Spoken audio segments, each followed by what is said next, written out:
window stands broken in its frame. Cold wind blows in. The morning light hurts your eyes.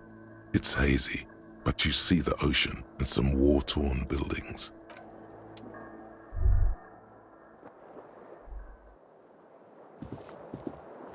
The bed is cold and not particularly inviting, but it's yours. The sheets look awful.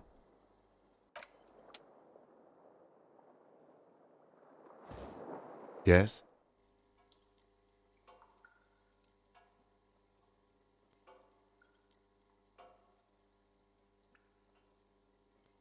Me? I don't see how my life is pertinent to the investigation.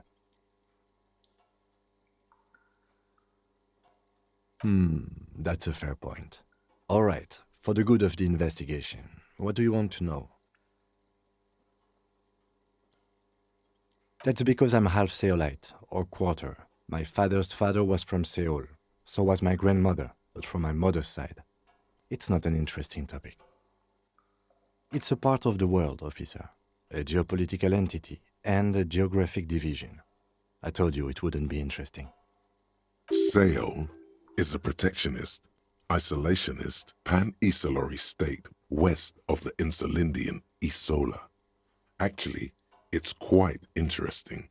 Some would even say mysterious. You're barking up the wrong tree. I don't speak a word of Seolite. I've never met either one of my grandparents, and I've never been to Seoul. I'm a regular Revacholière. A point of pride to him. No. Your brain sends the signal to your lips, but they refuse the order. Something is paralyzing them. You're pretty sure it has something to do with the lieutenant's eyebrow. It's like you're locked down. Something the matter, detective? What's going on? It's like you're a puppet in his hands. The lieutenant relaxes his eyebrow, and you seem to regain control of yourself. That's correct. You feel a slight urge to put the lieutenant down for this, but you can't quite muster enough testosterone. I guess you don't need glasses, then. What do you mean? I have no idea what you're talking about. The lieutenant's conceptualization skills must be rather rudimentary. I can't say that it does, no. When I need to think, I just use my notebook. The lieutenant produces his small blue notebook and idly thumbs through a few pages. We all have our different mediums. His is written. Good. Let's change the subject.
The door is closed. Still nothing. The lieutenant gives you a quick glance.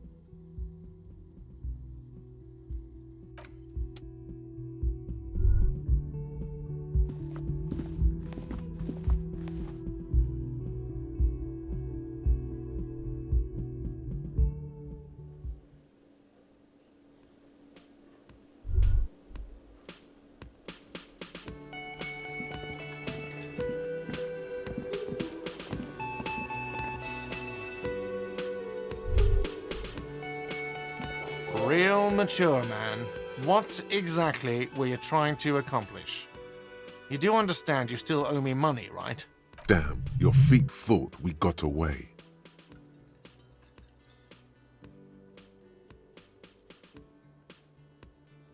What are you, brain damaged? Money is what grown-up people use to pay for things. Things like this hostel room, or 8 bottles of potent blend and 9 packs of Royal Extra. We use it for everything, really. There's a shuffle of nylon as Lieutenant Kitsuragi looks for something in the pockets of his orange bomber. You know what? The stupid drinks you've had are on the house. You know why? Because I know you can't pay for them. Not because you ran away. Now, I still have to charge you for 3 nights and the broken window. That's 100 square. Not entirely cool. You still owe me 100 real. If you don't have it by tonight, I can't let you back up there. Now, what the hell did you want? I assume you wanted something to come back here. Absolutely out of the question. Absolutely in the question. First we find a sad banger. Then we sing this place to shit. Your body is ready, sire.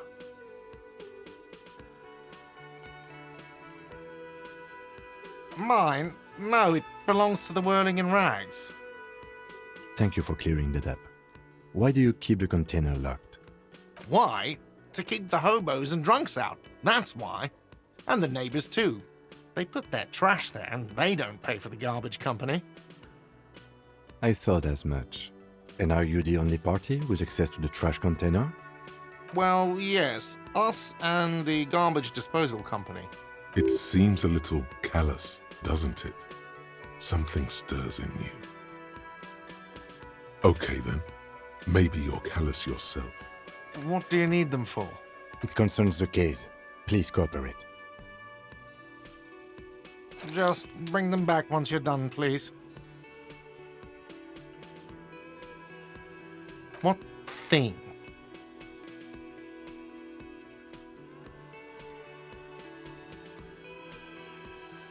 What? By the way, you should come back to this thing-based questionnaire if you see anything interesting in the whirling later.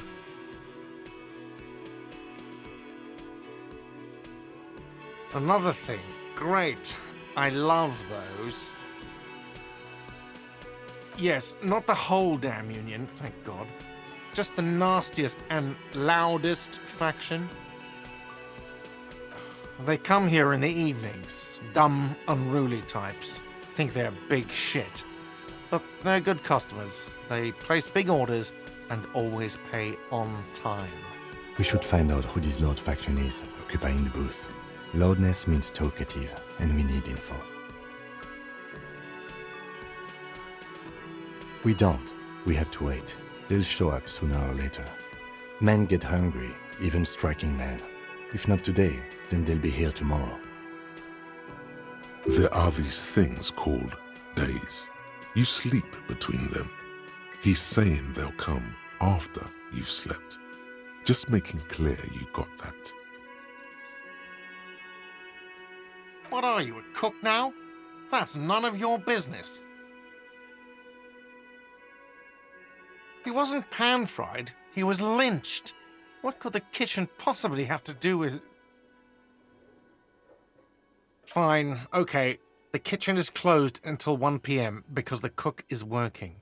You can snoop around after that, if you must.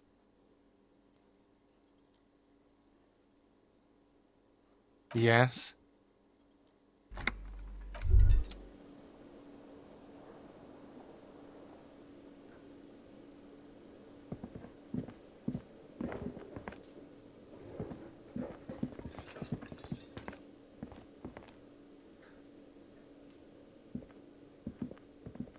Hello, sweetie. Wait, who's Sweetie? Why, you are, officer. And have you found anyone to be sweet to?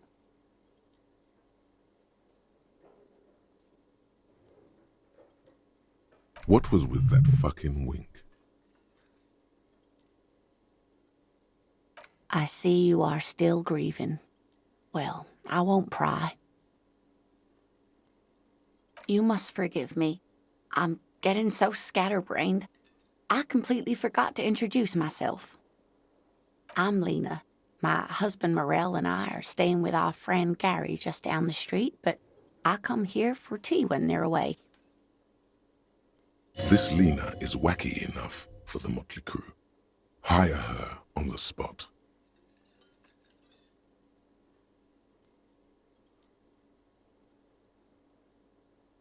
Whatever do you mean? Sequence killers? Oh my. But I think you already have a partner, sweetie. A partner who needs you to help him get a corpse down from a tree.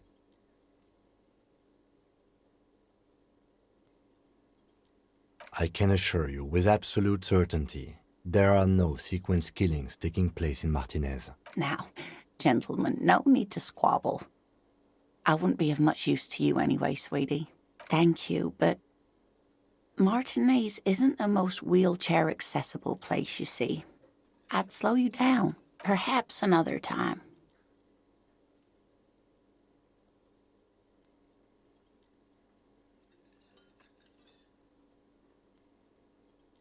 Oh, sweetie, I heard your conversation with the manager about your financial troubles.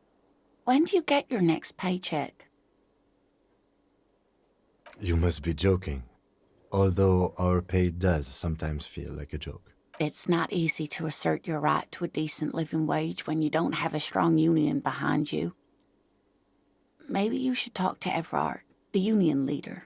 Interesting idea. This Everard sounds powerful. Maybe you can wrangle some coins out of his pocket. Oh, no, I'm so sorry I don't have money for you. If there's anything else I can do for you, just ask. Of course, dear. Good luck with your case.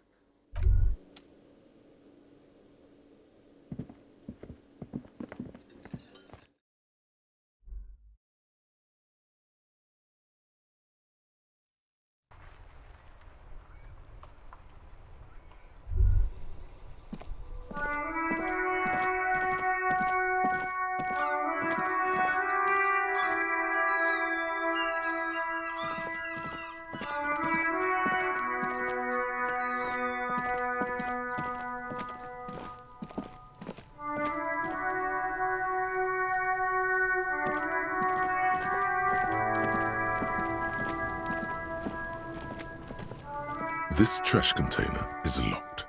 The sliding lid has a padlock that says, "Whirling in rags." With a well-oiled crack, the lock pops open. It should now be possible to simply raise the lid. Don't. Maybe you shouldn't. The smell of rotten food rises to greet you. You see soggy cartons, dirty rags, and organic waste. We're just in time. This hasn't been emptied for over a week.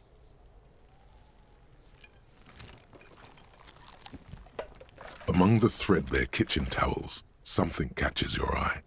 A pair of denim trousers.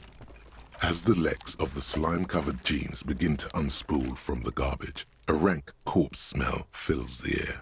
The victim's clothes? Cadaverine odor is faint. If these belong to the deceased, they were removed when he was still in the early stages of decay. Drop them in here, officer. Guitar-marked blue jeans.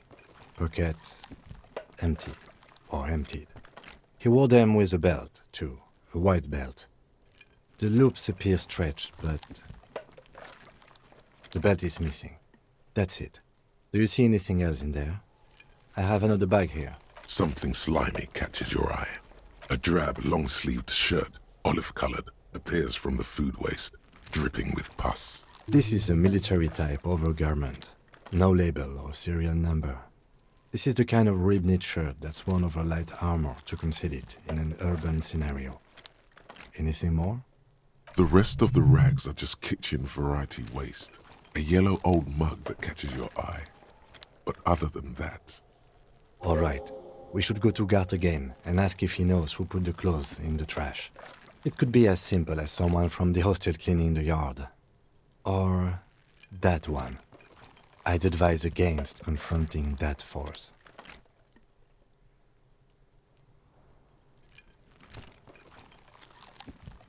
Not really.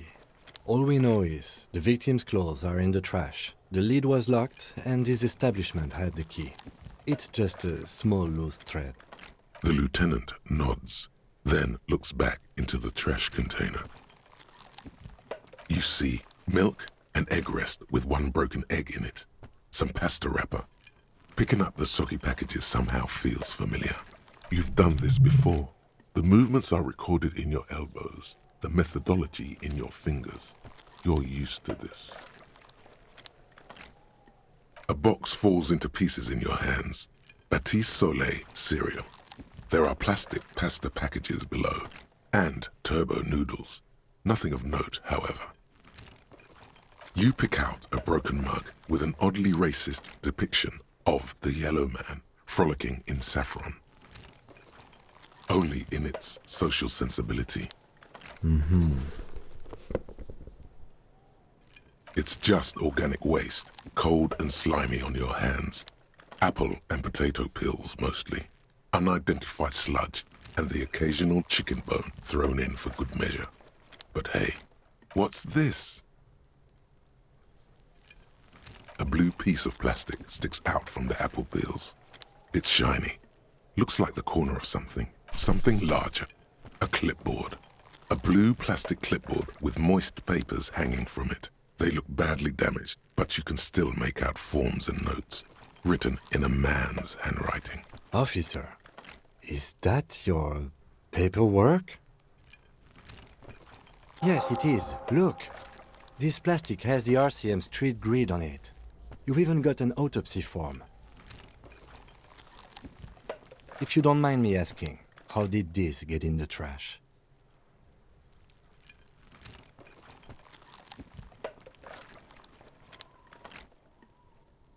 Boring.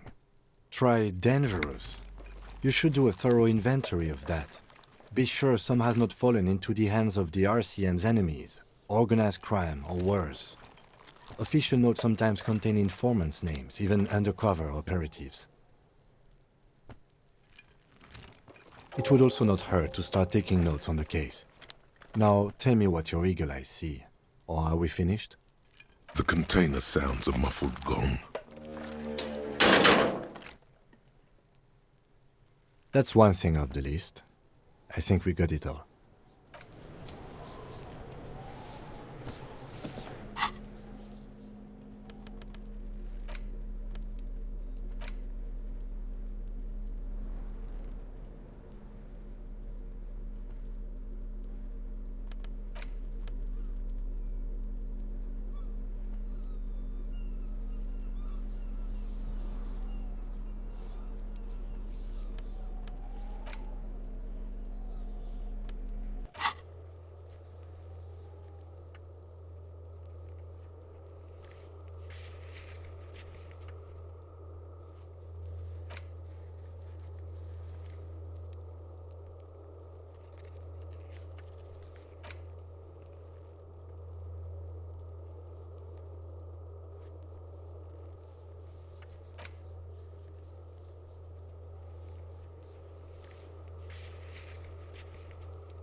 It's the ledger you found in the trash. A pitiful cabbage of white and yellow papers hanging from plastic board, barely held together by a metal clip. This sad display is made complete by the faint smell of urinal cleaner. There's a piece of toilet paper, or is it cleaning tissue? No, it's toilet paper. desperately sticking to the back of the blue plastic clipboard. It's a metaphor for you. Thank you, waterlogged ledger, for spelling it out for us.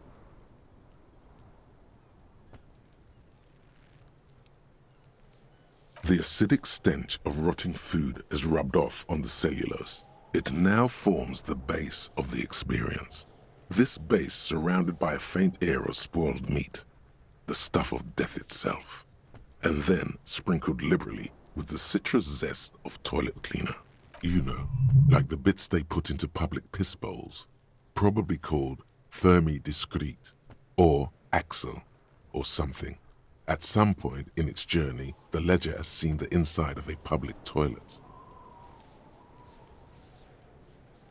Your nose does not understand what it did wrong. It's just toilet paper sticking to the back of the plastic clipboard. You can take it off if you want. If you want it to be kitchen tissue. It's not though. It's toilet paper. Still wet, the toilet paper, I mean kitchen tissue, sorry, peels off the plastic easily. All you have to do is shake it off your finger and voila, the ledger now looks marginally better. An aluminium block runs the width of the board, biting down on the paperwork. Its crocodile teeth are the only thing keeping the papers together. A regular pencil, the tip worn down to nothing, has been attached to the clip. The surface is interrupted by a silvery sticker. It's rectangular, sparkling with iridescence. You don't know how you didn't notice it before. Looks like an official mark, made to be low visibility outside the right circumstances. What? That thing. It's a halogen watermark. We use it for adding information to RCM property. Any capable light with the right wavelength will do. All RCM vehicles have headlights designed to reveal halogen watermarks. Mine too. This means you can read the watermarks if you just turn the lights on. It depends. Aside from an anti-counterfeiting stamp, mine has my station number and address. The information varies by date of issue. Maybe yours will have how many cases you've solved. Okay. While a bunch of sodden papers sag, they're not exactly white. They're yellowed in patches by sunlight and alcohol and covered in dense blue handwriting. Ink escapes into watercolor patterns, reaching its tendrils across entire pages. The paper itself is checkered with faint red lines, forming short paragraphs. Once in a while, there's a red stamp that exclaims, "Case files commit to paper." The case files themselves are plenty. You count more than 100 sodden, crumpled up, earmarked pages falling apart in your hands. They appear to be sufficiently organized and extremely dense, if mostly illegible. Work, strife, poverty, the Jamrock Quarter. These are handwritten logs of investigations dating back to January 51, this year. The exact number is hard to estimate due to missing pages and an odd naming convention. But there are at least 20, maybe 30 cases undertaken, not completed, mind you. It's the middle of March. You have attempted 2 cases a week on average. What do you mean? Is that all?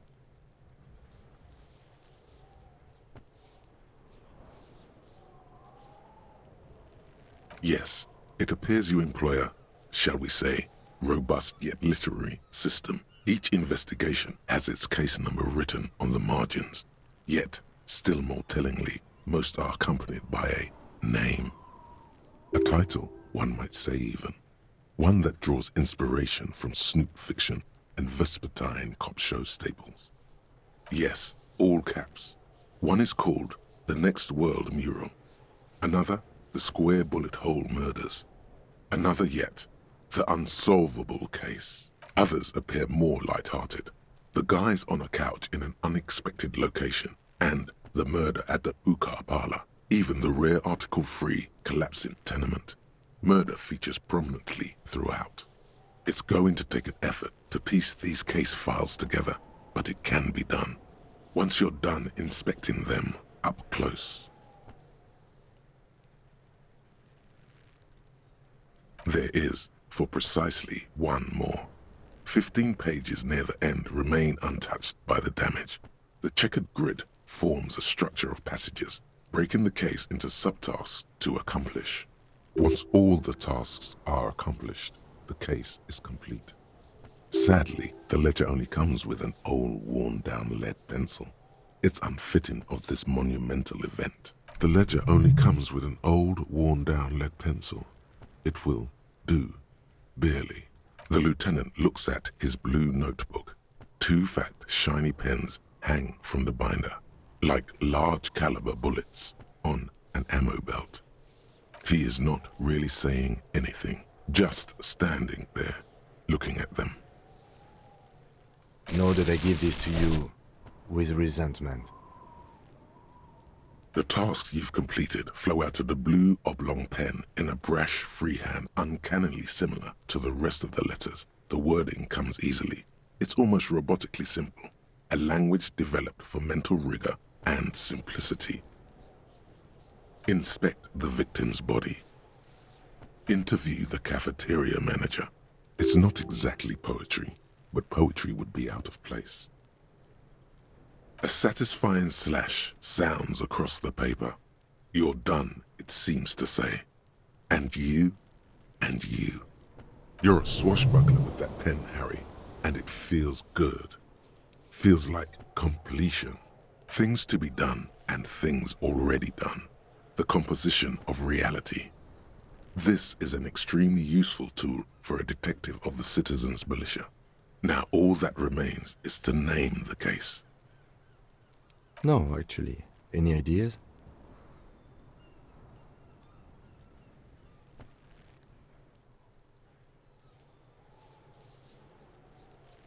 Great. That's great. That's actually what I was thinking too. The Hanged Man. Good, strong name. We have a very good name for the case now.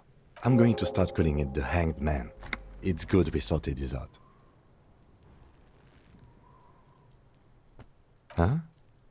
2 complex cases to undertake is a lot, yes. You really have to push yourself. I would not suggest it, lest you start making mistakes. 2? That's a lot. I didn't mean to say you are making mistakes, by the way. That was presumptuous of me.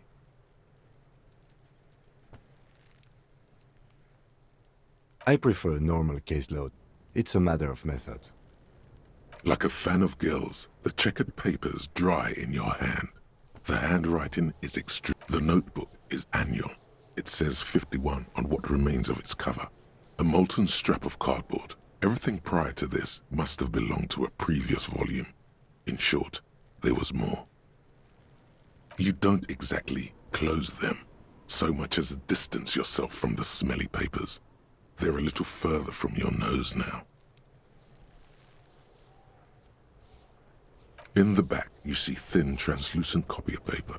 Some neon yellow, some bright red, all covered in boxes, like marching armies.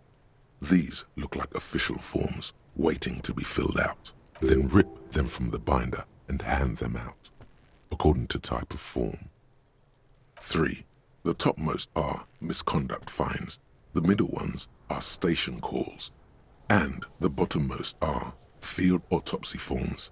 Each is easy enough to make sense of. You don't have to be an intellectual giant to do police work.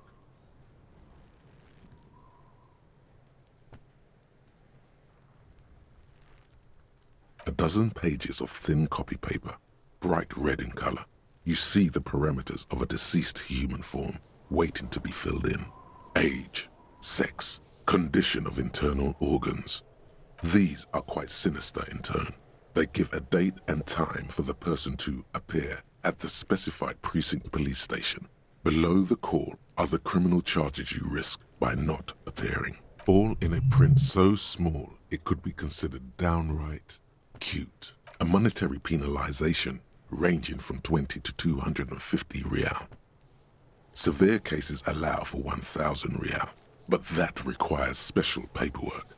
The details of issuing these fines are spread out over the rest of the fields, but they appear pleasantly vague. Yes, all that remains now is to fill those forms and hand them to people. Fines for wrongdoers. interview requests for bad guys, and field autopsies to dead guys. The rest of the stinking cellulose is much worse for wear. Being sandwiched between the board and the rest of the paperwork must have spared the fragile copier paper. It's made of dark blue plastic, hard enough to beat someone to submission with. The edges are rounded, however. The U4 size board feels thick and heavy in your hand. Light shimmers on its wet surface. On the back you see the embossed letters, RCM. Something rattles inside, ever so lightly. Is there a hidden compartment and something small inside? Light, made of paper or cardboard, or dried flowers perhaps? Permeables. It's not hidden per se. The compartment is made for permeable materials that would get damaged if something happened to it. The plastic shimmers like lapis lazuli, but it is not see-through. You cannot see to its center. With your hands, U4-sized pages hang from the clip screwed to the top of the board. The two sides of the board appear slightly misaligned, like a drawer that's come off its slides. If you bend the plastic on your knee slowly, the slides snap back into place. It should be possible to just, without resistance or sound, the two panels move against each other. The compartment is now open. 2 ticket stubs and a handmade postcard. 2 octopuses are smiling, reaching their tentacles toward each other in the colored pencil drawings. The tickets permit access to the zoo in Revachol East. The aquarium costs extra. These let you go there too. Thin wax paper has been glued to a piece of cardboard. Sounds like leaves rustling when you pick it up.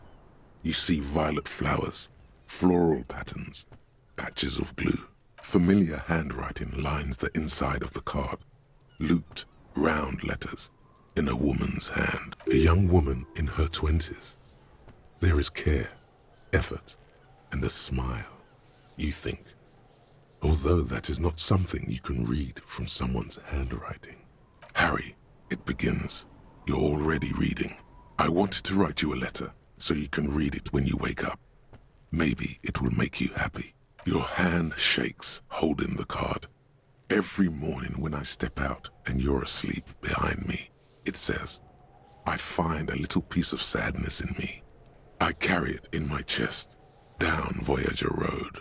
Every step I take, it grows. By the time I reach the fuel station, it has filled me entirely. I step onto the light rail and look back. Sparks fall from the bow collector. I know it will be like this until late afternoon, when I get off the 42 and walk back to you. You. Every step I take will get lighter. It almost makes me run. Sometimes I do. I can't believe I met you. I can't believe the happiness I feel with you. You have a vast, vast soul, and I will always, always, always come back to it. Kisses, kisses, kisses. You feel the air sucked out of your lungs and the blood sucked out of your head. Everything around you gets dark. Small white dots appear. Sparks fall like snow from the bow collector. A streetcar distancing. You feel the ledger slip from your hand. No, hold on.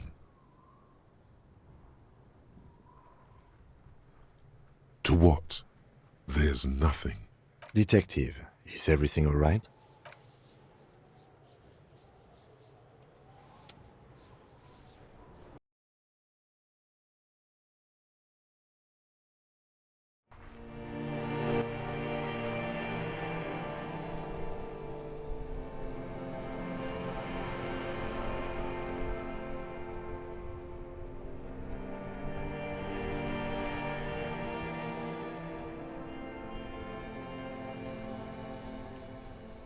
There is nothing.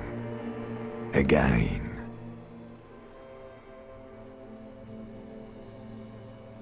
Nothing sad, brother. No treachery, just blackout. Well, almost nothing. There is the ground below you, that's still there. And the small light that's on, fluttering, somewhere in the basal ganglia. That's me. Blue eyes, that's me. Who was what? He speaks of the sickening longing, the unwell emotion. Even in the darkness, he's grasping for it. Still trying to hold on to the great sorrows slipping in the water. Slimy. The call when you're dead, brother. Here in the paleo-mammalian cortex, we call it the shadow. Because it's always there. Tell him. Tell him. Ah, yes. In the olfactory system, they call it the apricot chewing gum scented one. It's unhealthy of them to linger on it so. But as they say, what do you do?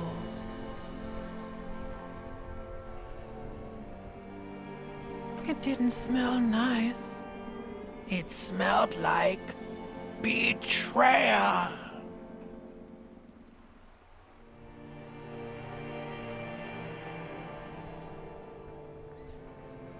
Bloated corpse of the past resurfacing.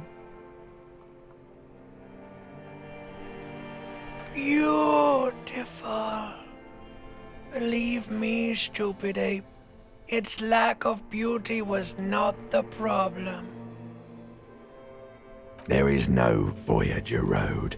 There are no roads, no houses, no lights in the windows. It's all on pause. Yeah, man.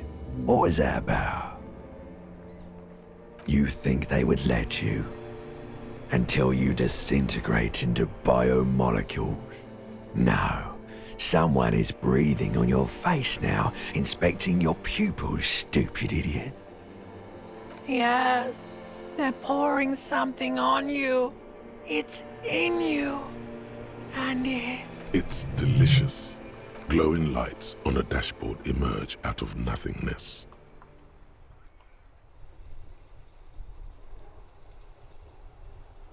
In the upholstered cabin of Lieutenant Kitsuragi's motor carriage, seated in the driver's basket, the air is thick with leatherworks and heavy fuel oil. Cold water runs down your chin. Drink. Water. The water is cold, silvery, the stuff of life itself as it pours down your parched throat. The pounding in your head recedes. The darkness parts. Drink. You haven't drunk water in 2 days. Did you know the human body is not made to survive on alcohol alone? You need a secondary form of hydration. With greedy gulps, you down half a liter of cold water. Some of it spills on the driver's seat. The lieutenant pays no heed to it. What happened?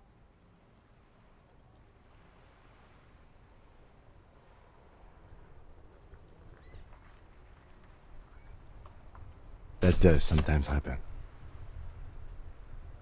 He replies with such understanding, it's as if the burnt-out ruins of the past were an occupational hazard. Athlete's foot for cops. You dropped these. Are you okay to proceed? Good.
It's the ledger you found in the trash, a cabbage of papers hanging from the board, with the permeables drawer inside.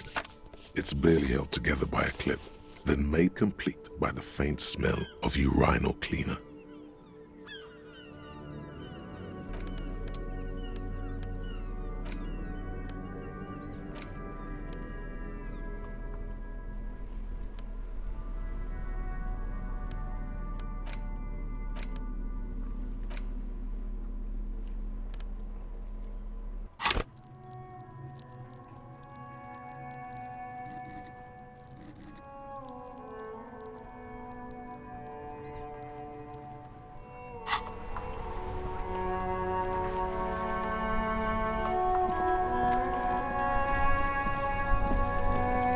Inside, you see a set of steering levers, a radio microphone, a pull-out toolbox, and the soft glow of the fuel preheater gauge.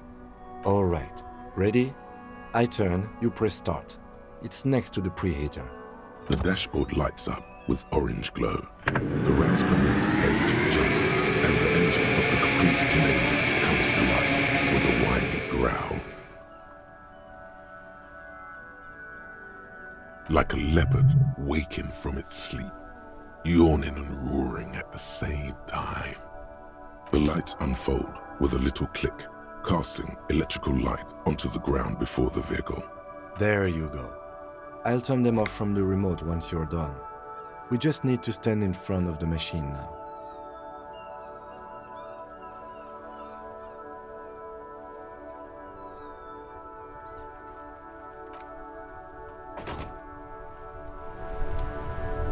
Inside, you see a set of steering levers, a radio microphone,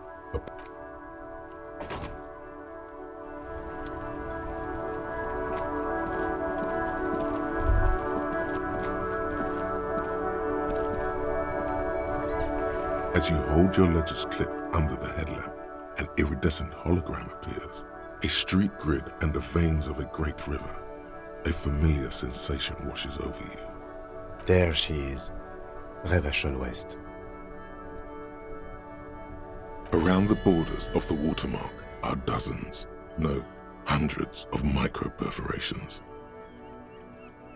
There are many of them, and they are divided into 3 separate rows. The first row has 18 dots. The next is the longest.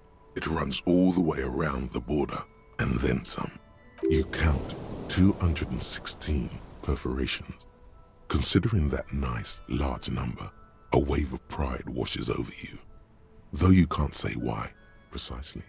The last row has 3 perforations. That's it. Those are perforations. They represent your record as an officer of the RCM. They are your statistics, as it were. I should have guessed you'd keep a record. Officers often do.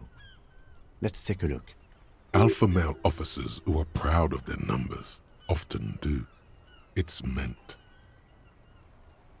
The first row represents your years of service. 18 years. Okay, not bad at all. What did you do before you volunteered?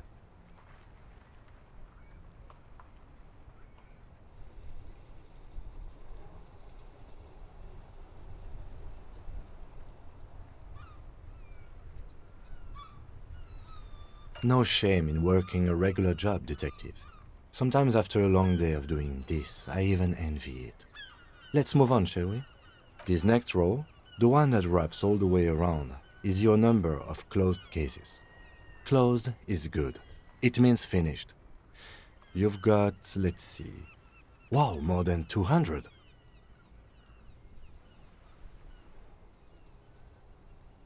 It's quite a lot, even for someone who's been on the force for nearly 2 decades.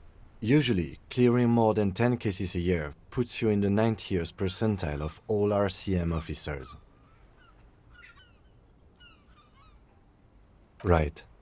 Those are your confirmed kills. You've got precisely 3 perforations there. For an RCM officer, especially Precinct 41, which is in the Jamrock quarter, it's rather tame. I mean that in a good way. There are certain officers who treat their kills like some kind of ghoulish game. If they do happen to solve a case, it's usually by accident. But it seems as though you are, or at least were, one of the good ones. So we have that to be thankful for. Everyone has their own method of coping, some more effective or self-destructive than others. Personally, I find it helps to keep up a few hobbies. Oh, this and that. Let's not get into it now. Why not gardening? You've already got the gloves. Yes. The lieutenant nods.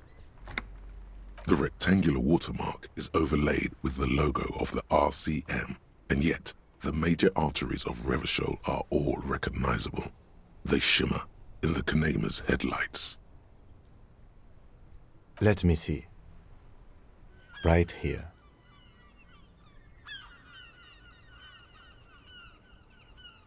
No, it does not. Right. I'll go turn off the lights.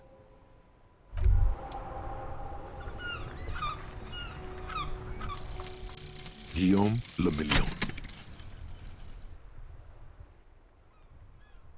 Bad news. Guillaume Le Million did not become a cop.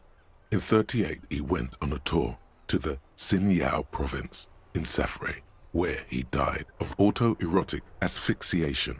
His body was found hanging from a decorative dragon tree in his junior suite amid drug paraphernalia, unwholesome objects, and the Sylvia Trainer single, Wonderland, skipping in the background.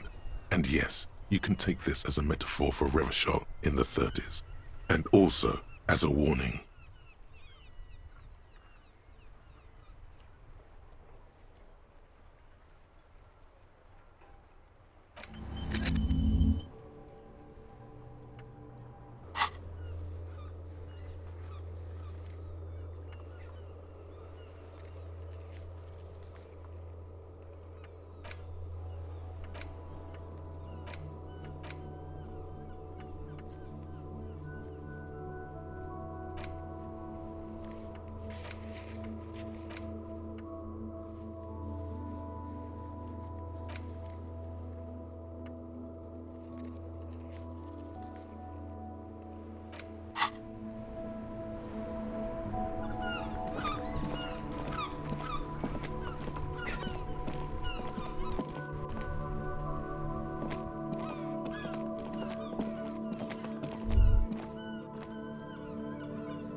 An old call box with a matrix of push buttons lists all the companies in the East Delta Commerce Center.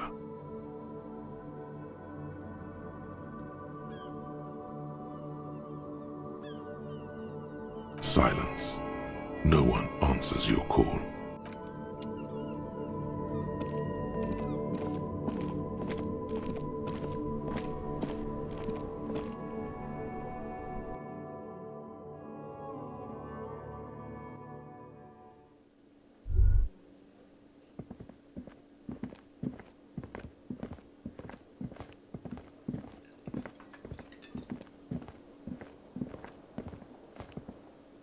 Can I help you? Thanks. I hope you found what you were looking for.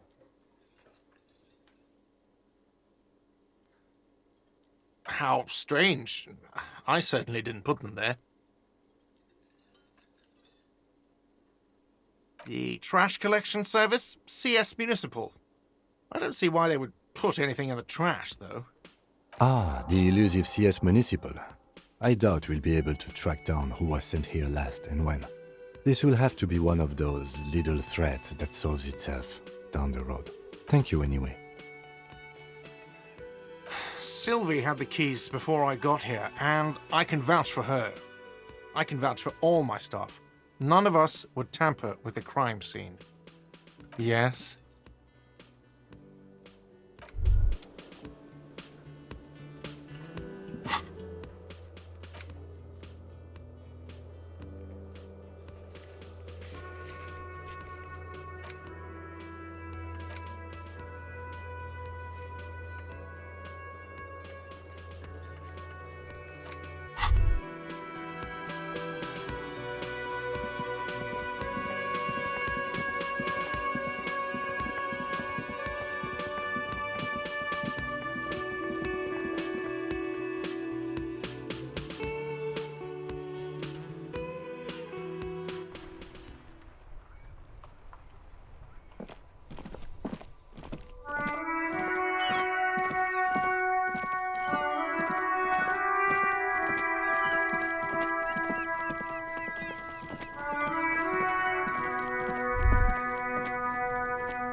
okay?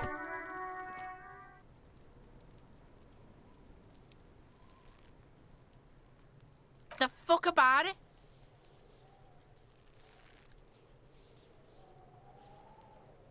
You're testing Kuno's patience here. Get lost, You found Kuno's secret door to Kuno's secret shack.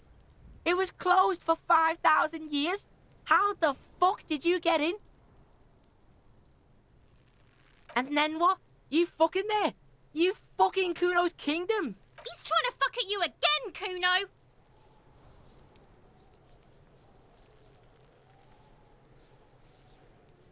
Oh, that?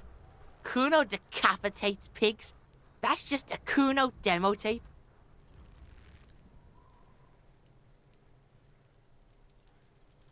What? What is this shit? Fucking on yourself. This is weird level shit. Kuno doesn't go there. Fuck your shit back to normal! What is this? Well played. No one saw that coming.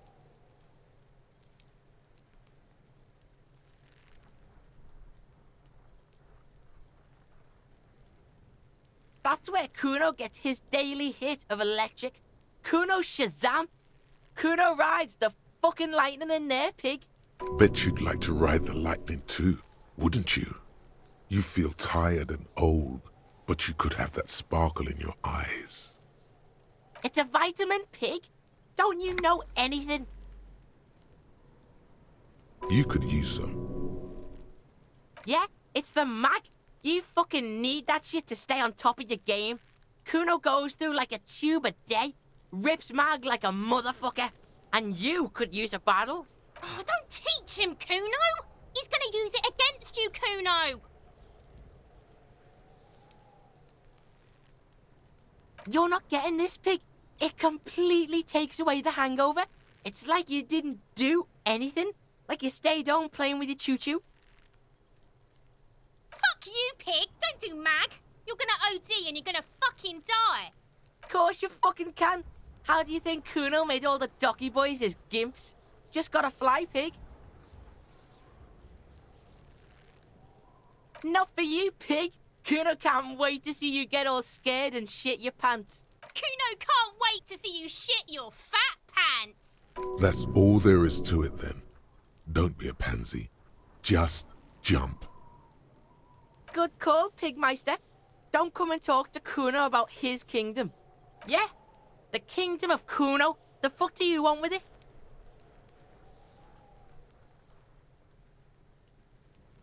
Look at that fucking shit. You're trying to get Kuno killed. Fuck does Kuno know? Kuno's not a fucking acrobat. The lieutenant takes a quick note in his notebook. It's a trap, Kuno! Don't climb it, Kuno! Dunno. Kiptas gardener used to work there. Kipt is a pejorative term used to describe people of South Seminese or Areopagite descent. It used to be a common first name among the Areopagites of Ilmara.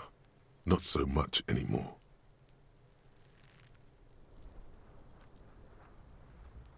Yeah, that's what Kuno said.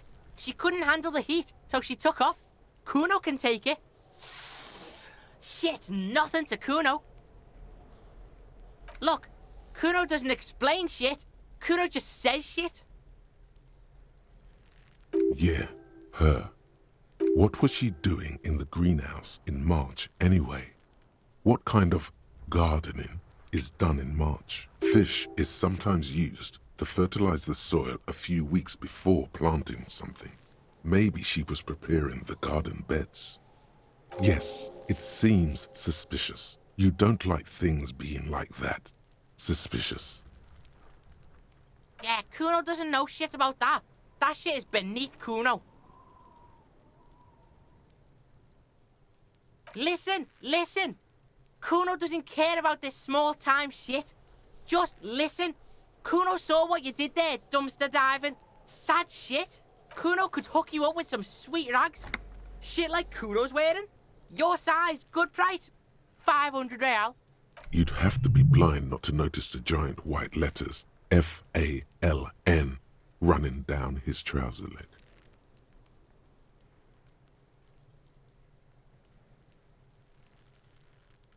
Pig, these are found modulars. Liquid fit, performance crotch, urban survival shit. Made in Mirova by scientists. Pants scientists. Believe it, you need this shit. These could drastically improve your chances of survival in the urban wilderness. Coach Physical Instrument endorses these pants. They are tartan ready. They will also make you into an idiot.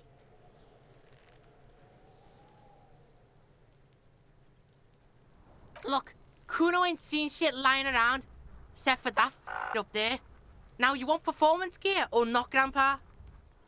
The lieutenant remains silent, but his expression couldn't say, "I told you so," any louder. Whatever. Kuno was trying to help you, but you're too fat for falling anyway, pig. The fuck? A mug in the trash? Is this about the fucking clothes again?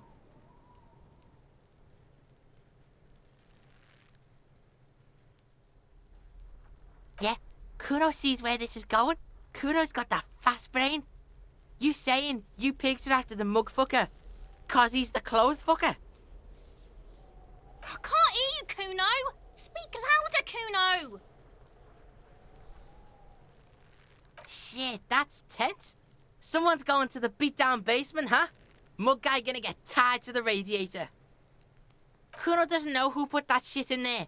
And if he did, he wouldn't squeal. But if you find out, maybe you can... Tell the Kuno who it was. He's curious. He likes putting two and two together here. Stop turning into a pig, Kuno. They're trying to get you hooked on the snitching. Get away from my Kuno. Yeah, get your bacon shit away. Kuno doesn't like to be seen with the popo. Get your shit done and out of Kuno's face. Yeah, whatever. Kuno doesn't give a shit. The fuck do you want with it? Good call, Pigmeister. Kuno doesn't fucking care. Hear that? Magnesium. That's what you're lacking. The lack of magnesium has you slouched. Yes, and it's critical. Look at yourself. You're practically devolving into a fish due to the lack of magnesium in your bloodstream. You need to get so magged up. You've probably had 2 heart attacks and a minor stroke already. And the only prescription is insane amounts of magnesium.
Looks like someone left his tarpaulin cloak hanging on the railing here.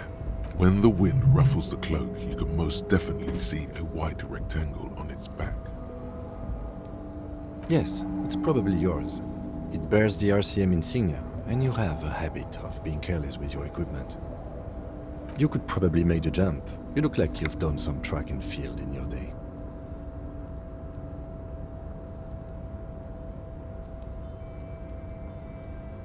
The cloak? I do think it's yours, yes.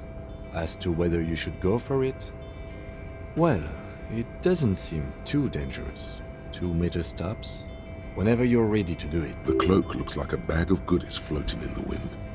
Who knows what its pockets may hide? What are we doing? We're awfully close to breaking into the industrial harbor. They're bound to have information for us. I thought that was our intention.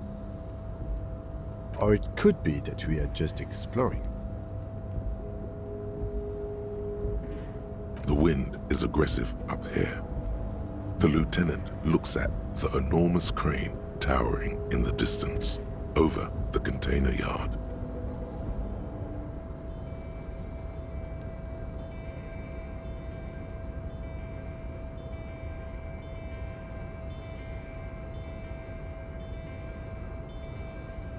That machine is a Kvalsund 1020 HK.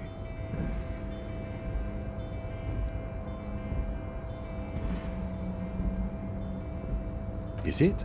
Kvalsund makes a lot of heavy equipment, but this is phenomenal, even for them. But I digress. We were focusing on your cloak here.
It's raining again. It was clear just an hour ago. Well, this might be the last snow we get. At least I hope so.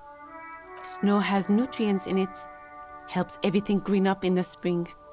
At least that's what my grandma always told me. Yes, think about the cute grandma, not the weird snow. Stop looking at her. Look around. What do you see?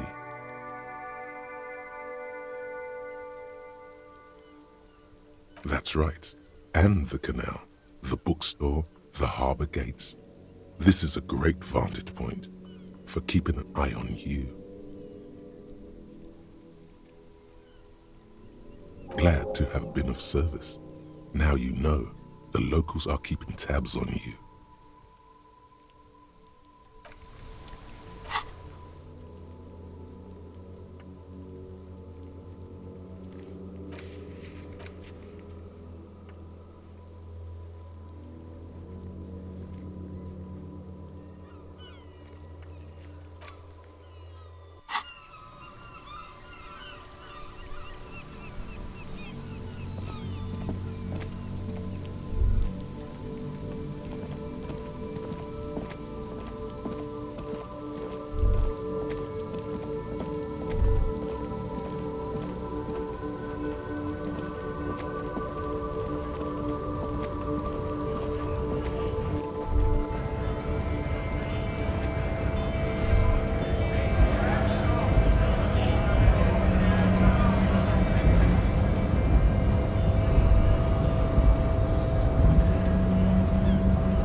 escape now?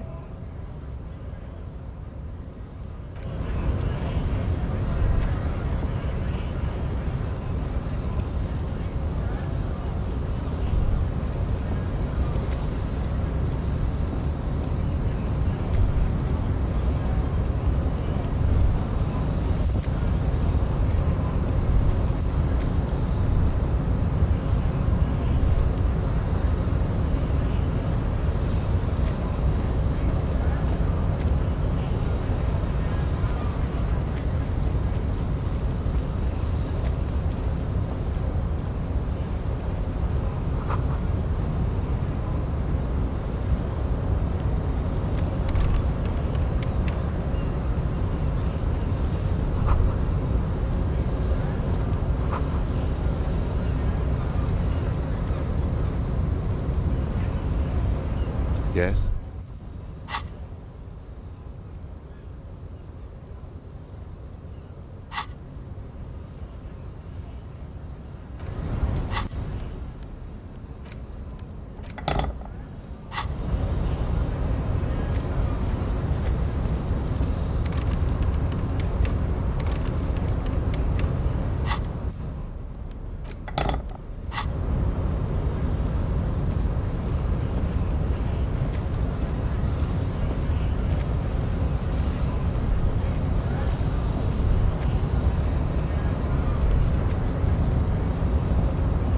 Your body betrays your degeneracy. Yeah, Measurehead. His body totally betrays his degeneracy.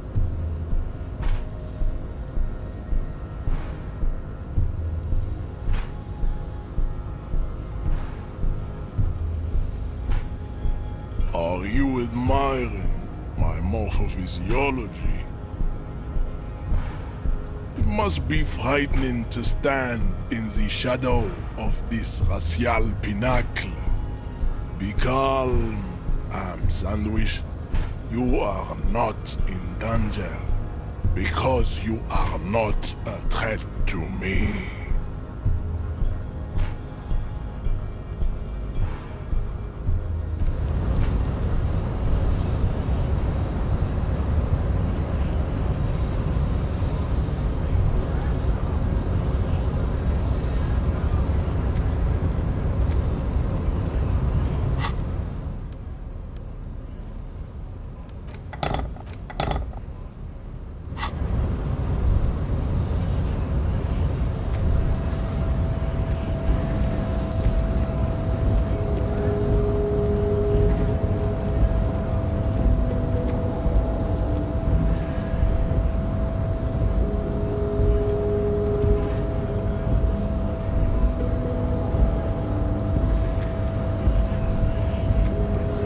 You escape now? Good one, officer. Don't worry. We here have solidarity with the RCM. Imagine, you cops going on a strike, but then another cop comes in and says, let us cop for less money. Speaking of, what brings the RCM here, to the Wild North? Come to see the strife?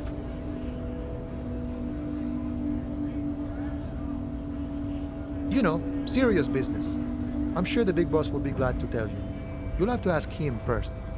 He's a chatty guy. Wants to talk about the strike too. Just can't break the command structure and tell you now. Murder, huh? That sounds like a lot of hard work. You'd never see me investigating a murder.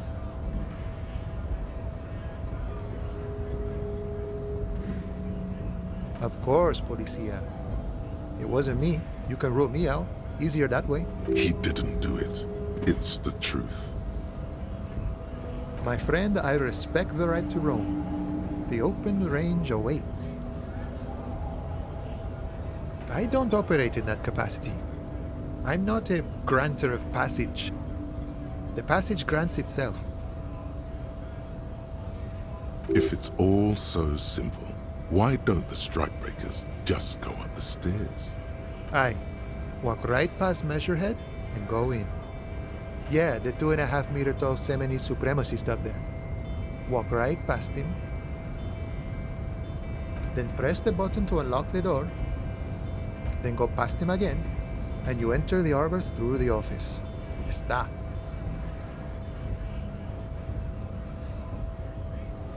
Don't worry, I'm sure it's not completely impossible. For example, you could best measure head in a physical confrontation, or you could convert to a Seminese supremacist worldview. Or, maybe it actually is completely impossible. Jean-Luc himself would say the philosophy has proven overly heroic for the scabs to convert to. Not enough intuition. Not yet, no. He's incredibly strong. Sure. Sure thing, my friend. I can help you out.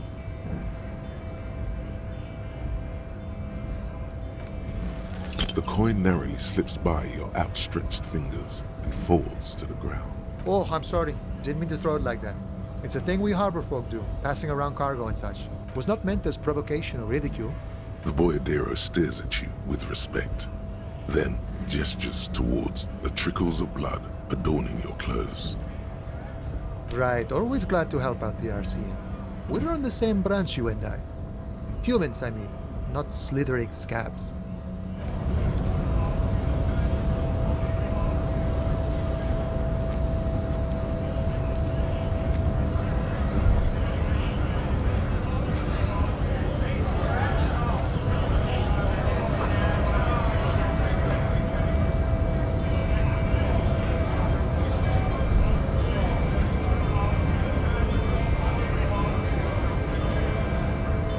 Bastards! We have a right to work! Hold up and stay frosty, everyone. Cops are here. You here to fuck with us? Beat the honest worker down. We're here to fight for a cause. Stripes usually have problems with people who have causes. Good. We're fighting for a cause here. Right to work! Right to work! Besides, we're not that different. It helps if people see us talking, cops and strikebreakers together. Shows authorities are on our side. Builds confidence. Maybe you should ask them the questions, like why we're not allowed to make a living here. Shame on you! We have families to feed, you piece of shit. So do we, Scab.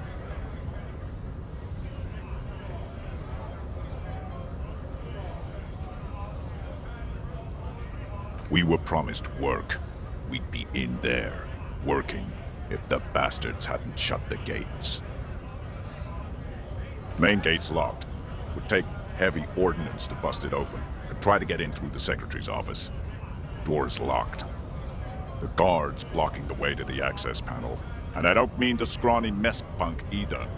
I mean head measurer. Or whatever he is. Like civilized folk, you mean? These native fucks don't understand civilized. It would be better for the neighborhood if you went home, at least for now, if you can't get in anyway. No! They will give up eventually. Or get drunk. Leave the button unguarded. Then we charge.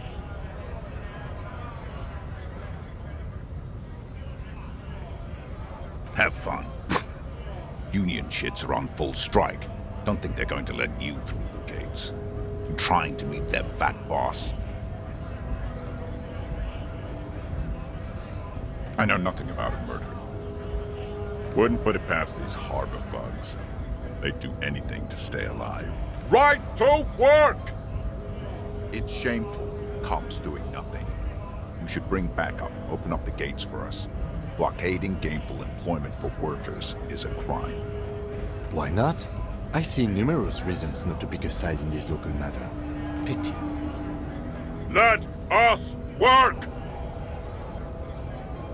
Honest men and women, with rights, to work, to be useful, not toys for corporate interests.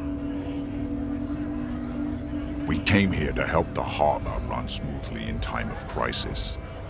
If union fucks don't want work, they ought to let in those who do. want work. I have a question.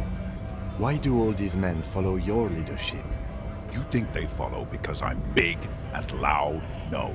They follow the rules of the market, the rules of the economy, because they were given a job to do! When a bunch of ungrateful, lazy cockroaches can't get their act together, decide to block honest work for other people. Beats me.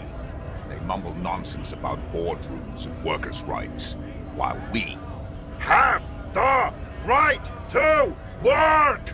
There's something odd in the way he carries himself. His set of clothing looks vaguely mismatched. The different pieces of the attire seem ill-fitting.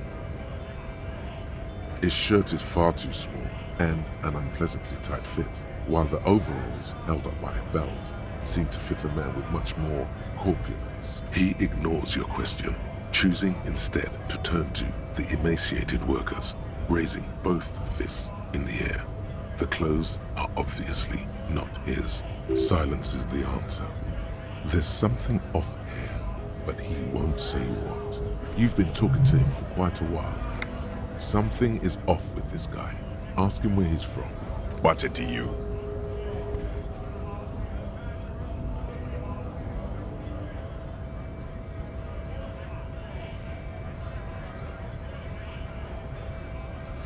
Am I a suspect?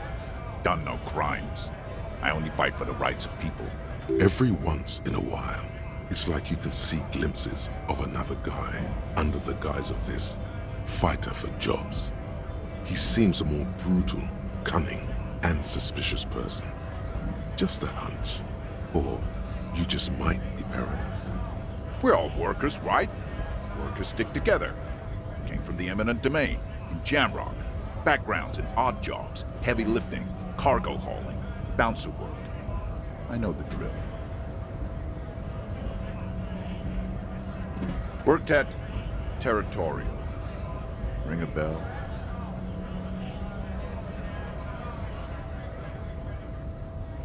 Uh-huh. It was a long time ago.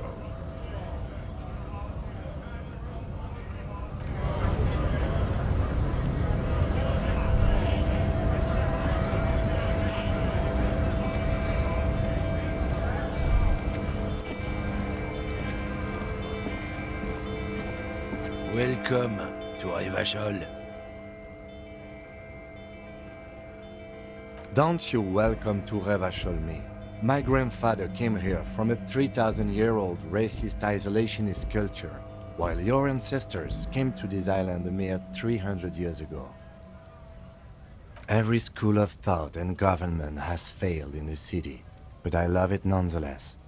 It belongs to me as much as it belongs to you.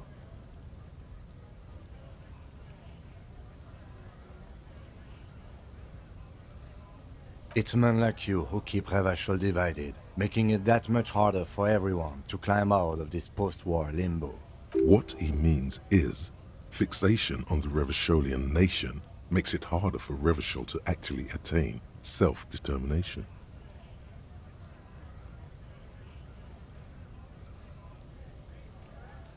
Oh, come on, man. I just said welcome to Revachol. It's a lorry driver thing. I know exactly what you meant. You think my kind doesn't belong here, that I should watch myself and behave.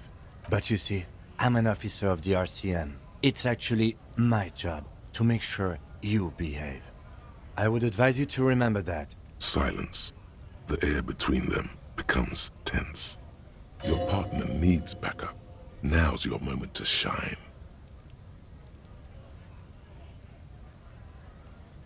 You two make a cute couple. You know that? The lieutenant exhales and resumes his regular calmness. Whatever you say, officers. He smells of heavy motor oils, and his breath of high tar content cigarettes, probably Astra Whites. Oh man, that's great. Look at that guy go. Haven't seen anything that funny in a while. God damn. Thanks for that, but no, it's not mine. He doesn't live in Martinez. It's about biological determinism, natural law, the sorting of the races. Not the most popular topic nowadays, with the coalition in charge and all. You might want to change the topic. That is, bury your head under the sand like common sheep.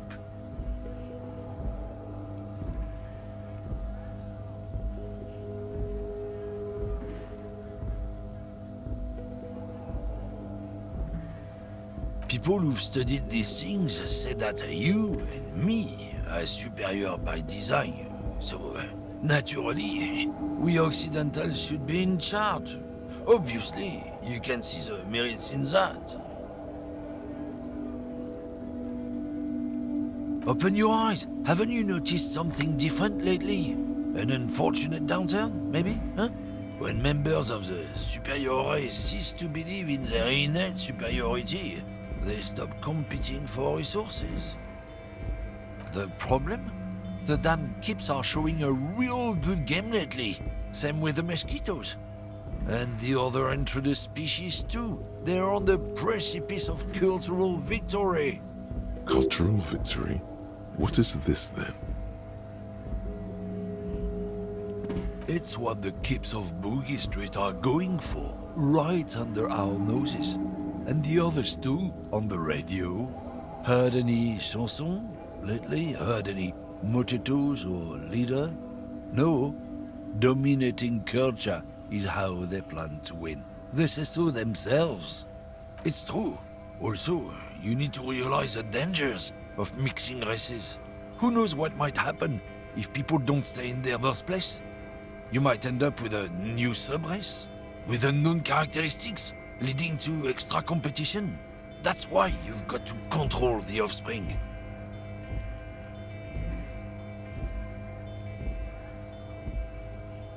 Go right ahead. You may be a cop, but that won't help you avoid the calamity to come. Lieutenant Kisaragi's stern expression remains unchanged, but you sense something there, below. Not a lot of moral fiber on this one yet, he thinks, wriggled out of it. Oh, not much anymore. I'm here to pick up some cargo, but the dock workers are on strike, so it's a sit and wait on your ass situation. Apples. Apples is exactly the kind of thing you'd say if you had something to hide. Fine. Oh, not much anymore. I'm here to pick up the strike. They've been at it for a while. A month, 2 months maybe. But this here is just the last week or so. Apples. Apples is exactly the kind of thing you'd say. Yeah, apples. Looking for something? Oh, not much anymore. Apples. Apples is... Look, as detective. I come from a long line of lorrymen. We got ancient rights and privileges. Oh, I'm here to pick up a load of fucking apples, man. Just regular, Koiko picked apples. Koiko may be another derogative. For a person from Grad, you think? Yep, it's one of their main exports. They grow them down South Yekokata. A beautiful place. Got great scenic vistas. In fact, Yekokata is a desolate wasteland whose name literally translates to Zone of Ecological Catastrophe. It features no scenic vistas and supports virtually no plant or animal life. Yeah? Says who? Then, I guess they grow apples somewhere else. You can never really tell with those Koikos. There. He means the people living in Grad. Yeah, you know, Gradniks, Gradvolk. Those degenerates from Grad. Hey, if the name and description fit by the very grace of nature, who am I to say otherwise? Did you miss the part where I said they aren't here yet? Besides, even if I did have some, I wouldn't go putting my nose in them, huh? Relax. You've got all you can get here. He probably doesn't even know what he's hauling, even if it is something unsavory. So he'd remain unaccountable. Oh yeah, they're a big deal. My great-grandfather was a carter, had a royal license and everything. We've tried to hold on to our privileges. Someone with a cart. What did you think it was? That's how deep into history our thing reaches, before machines. Sure fucking is. We have a guild and everything, huh? Very ancient. Goddamn right. They've been trying to fuck us out of our heritage in the name of profit. But when they try to replace us, they'll regret it. Trusting street thugs with their goods is going to fuck them right up the ass. Mark my words. Generations of practice ain't no laughing matter.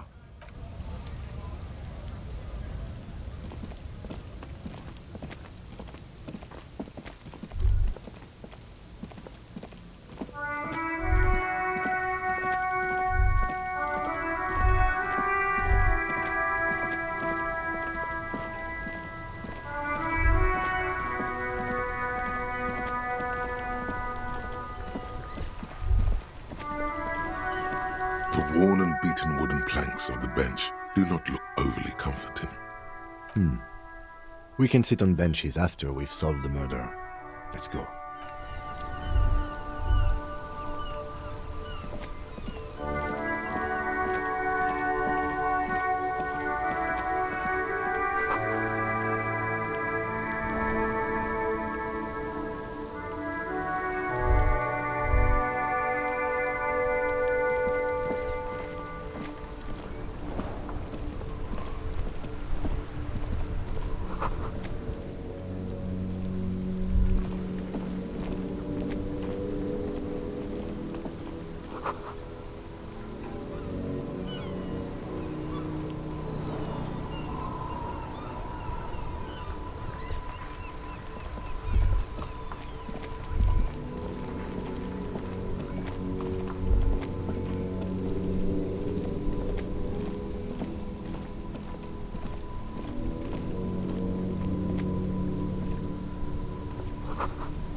There are clothes inside, cheap second-hand clothes, smelling of strangers' body odors.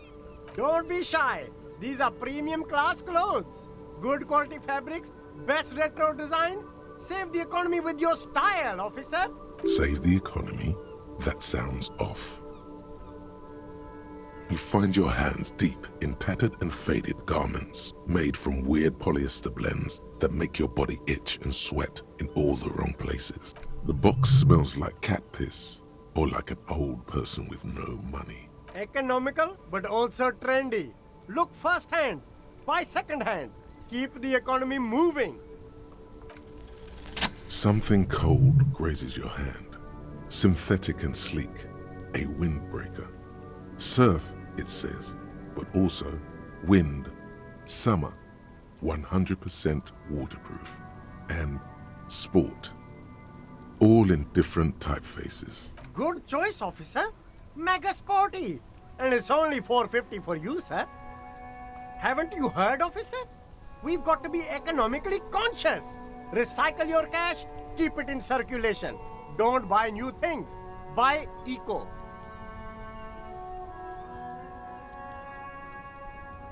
Very cool. The economy...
couple of indicator lights are missing from this control panel. Loose wires dangle from the now vacant holes. In the middle is a lever. Beneath it, a small metal plaque. This panel usually closes the waterlock, turning it into a bridge that lets you cross the canal. But there's a crashed salmon and butter sign in the way. Pulling the lever probably won't do anything.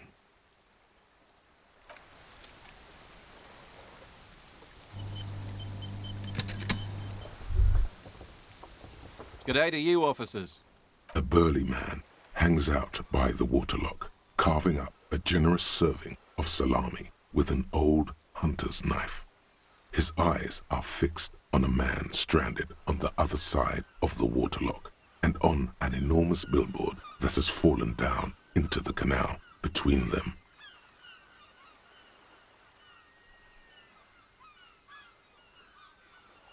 I wasn't here to witness it, but those look like tire tracks on that sign. Weird, huh? Then again, plenty of daredevil drivers in Revachol. Too bad it also takes a year and a day to repair anything around here. Especially a waterlock. The rest of the coast is closed off till then. Sure thing. It is salty, it is savory, it is chewy. The hangover only makes the salami more tasty. Want some too, officer? Why not?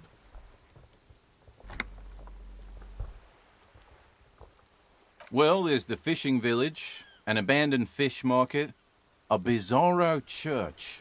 Not much use to the congregation, though. There always seems to be something wrong with it. Yeah, not really much else. Just bombed out ruins. G'day to you, officers. A rusting control panel. This panel, you pull the lever all the way up until the metal clicks against the contact pins. You hear a soft clunk. Then nothing happens. The spring brings the lever back to its original position. You still need to close the waterlock to get across the canal. Some other way. Wasn't there a sign over there saying functionality will be restored on Wednesday morning?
Wow, a very large red t-shirt with an impressive print stands out from the other garb.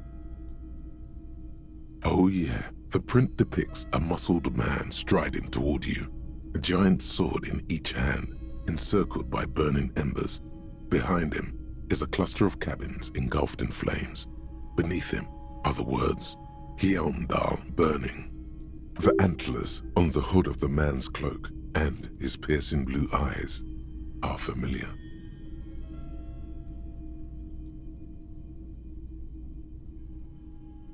It's the man from Hyundal. Walking away from his burning village. Yes.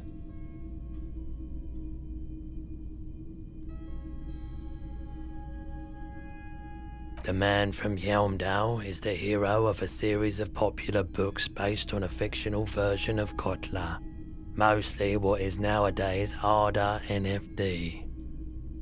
In fact, most people don't think that man from Yelmdale ever really existed, but they are wrong. Helmdal isn't a real place. Neither is the man a real man, of course, but both the man and Helmdal are an ontological necessity. But hey, it's not worth getting into an argument about. Wow. What? 2 real. That's dirt cheap. But why? I deal in goods, not services. Smells like worn cotton and a little old sweat there. Worn cotton with a side of flea market or trash bin. Sniffing is okay, but please don't try anything on. Can't have you leaving your photon emissions in the fabric of things you're not going to buy. I mean, even if the man from Helmdale didn't exist before the adventure novels, the stories have made it so that he has. It's simple, really. Okay. You sound skeptical. It's not that complicated. All that's required is a more robust understanding of cause and effect. Besides, I've been to Kotla, though not quite as far north as the Helmdal, and watched northern lights travel across the sky. Very unique, energetic tides there. It's for the best, because Helmdal is not a real place, and thus he could not have gone there. His theory isn't exactly incoherent, but its logic does suggest some.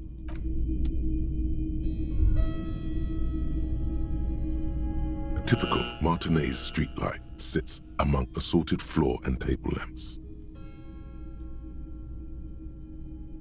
The light pole has been carefully cut, and the wiring has been redone and attached to a standard indoor plug. The light buzzes faintly, but persistently. This would make quite a statement in your living room.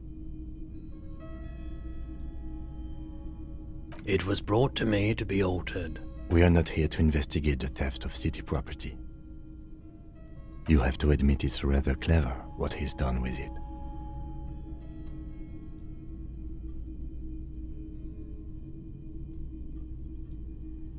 $700 real. A bargain, I dare say. There's also the matter of rewiring, but the most important transformation is the light's placement among ordinary, indoor fixtures, which has adjusted its morphological field.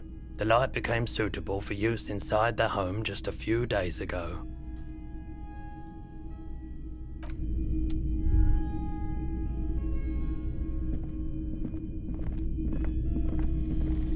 You see rows of toy soldiers guarding the rest of the trinkets displayed on the table. Some on horseback, others in rags, others yet in bright blue uniforms. All are stern and unyielding in their duty.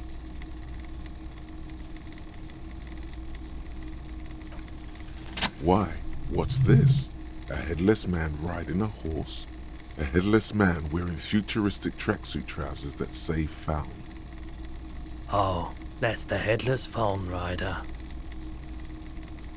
There's been a lot of interest in that particular figurine. I had to hide it so it wouldn't fall into the wrong hands. He doesn't elaborate on these wrong hands. It's unlikely that he ever will. I've heard about it. I've heard the headless phone rider rides a headless bull. Yes, there are several competing versions of the story, but I believe this figurine is a more canonical representation. The Headless Fawn Rider. It's an urban legend about a man who rides the streets of Revachol sporting a fawn tracksuit. As you see, he's missing his head. 50 cents. Bargain priced. I'll throw in the tiny cap too. I think he's looking for it, or something. That part of the story has many interpretations. He lost his cap when he lost his head. Perhaps he's looking for the head. Big men on big horses, clad in lamella armor and carrying flintlocks, the kind that would mow down a line of enemy soldiers in the blink of an eye. I used to be very serious about my Franco-Nigerian knights. They're not all blue. These figurines also wear gold coats and caps, complemented by orange trousers. They are variously posed, wielding swords and rifles with bayonets. Which ones? Ah, royalist soldiers from the time of the Revolution. The uniforms are painted a bit too brightly, I suppose. This set of soldiers isn't meant to look impressive. A few have rifles, but most of them carry pistols. Some even shovels and tall sticks. You're probably talking about the revolutionaries, yes? Yes, they are soldiers, revolutionary soldiers. I think their poverty has been exaggerated for effect. When you place them next to the royalists, it doesn't seem like they could possibly win.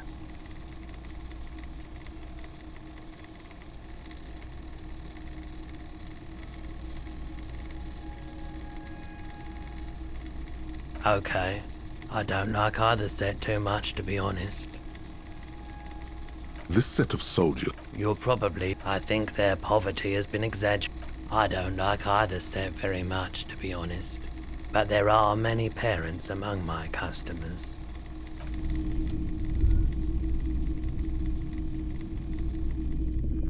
The boomboxes on the shelf look well-loved and well-traveled. Chipped, dented, they stare at you with the unblinking eyes of their tape reels.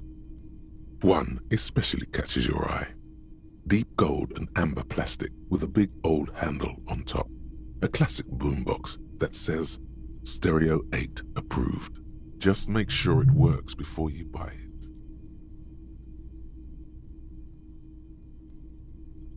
Absolutely. I've tested each one myself with recordings of speech, found sounds and music from a variety of genres. Even though I don't really like music. That's odd. Why doesn't he like music? The stuff I record myself, silverware shaking in drawers as motor cars race by, nocturnal animals climbing on the roof, airship rotors, that kind of thing.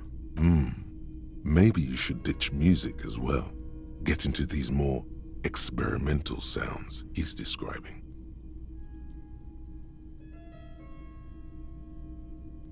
Is the Harman Welsh W2, made in Vespa, designed in Seoul, plays all reel-to-reel formats, 2mm, 8mm, 12mm. It's even got a little radio in there. It'll set you back 12 real. If police work means playing tapes, sure, you can use it for that, or any other time you'd need to play a tape.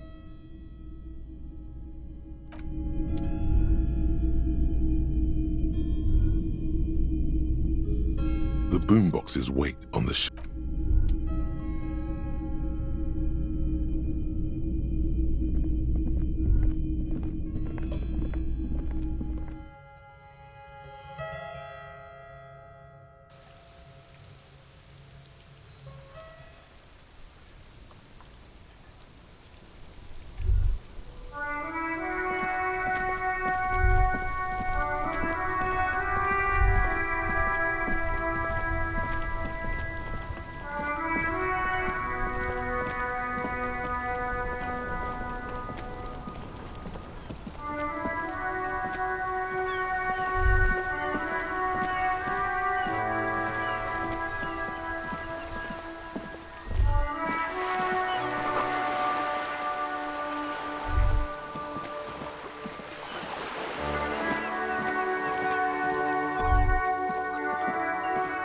Sir, step right in.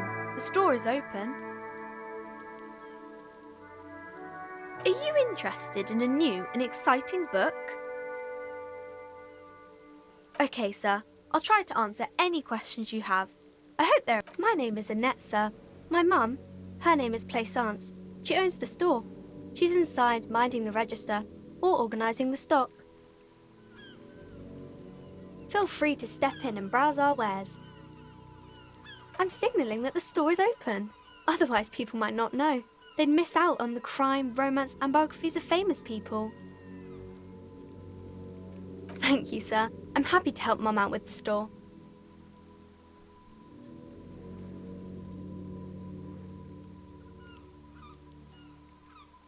I do my studies at home at the moment. I have to help Mum keep this place running. Mum says it's necessary to do both because it builds character. Mum says a proper worker is dutiful. That's how you get ahead in life. You succeed. There is stress and unease behind these words. She's reciting etiquette. Mum says it's peachy. She was a little afraid at first. There's talk about this house being cursed. Cursed in the way that makes them say that no business has ever really thrived here, sir. That they all go... Exactly. But we've been doing fine so far.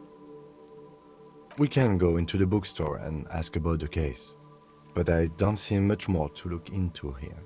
Yes. Please do also look at our wares inside. The postcards and board games are there, sir.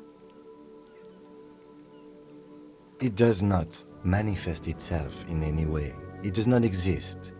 I liked it better when we were talking about whether it's appropriate to stand out in the freezing weather. Anything else you wanted to talk about, sir? Nothing really, sir. Mum doesn't allow me to sneak around in the back rooms or the cellar. I don't really know what's there. Maybe I can tell you about some of our books instead.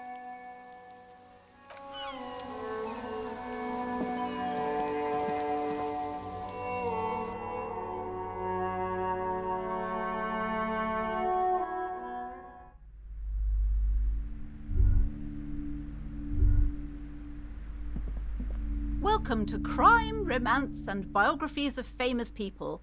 My name is Plaisance. Be welcome, and please take responsibility for the energy you bring into this space. I am the proudest owner of our little shop of culture. Cursed? Who said that? Annette? I will have a word with her. This place is not cursed. It has a robustly magnetic energy. Good for commercial activity. My business is thriving, sir. What in God's name is she talking about? Annette, yes, my daughter. I hope she wasn't slacking off again with her nose in science fiction. Tell me, was she at her post doing her job like a proper girl? Wonderful. Did you talk to her? Great. On a scale of 1 to 10, how compelled were you to buy books after talking with her? My precious, her dedication brings joy to my heart. If you have children, I hope they turn out as great as my Annette. As a young girl should be, with the proper attitude, she'll have a bright financial future. The woman before you scans the store, her shoulders rigid and tense. Goodness, you were already doing good, browsing the shelves. Why'd you stop? Don't you feel compelled? Go, go. She smiles and nods, seemingly relieved.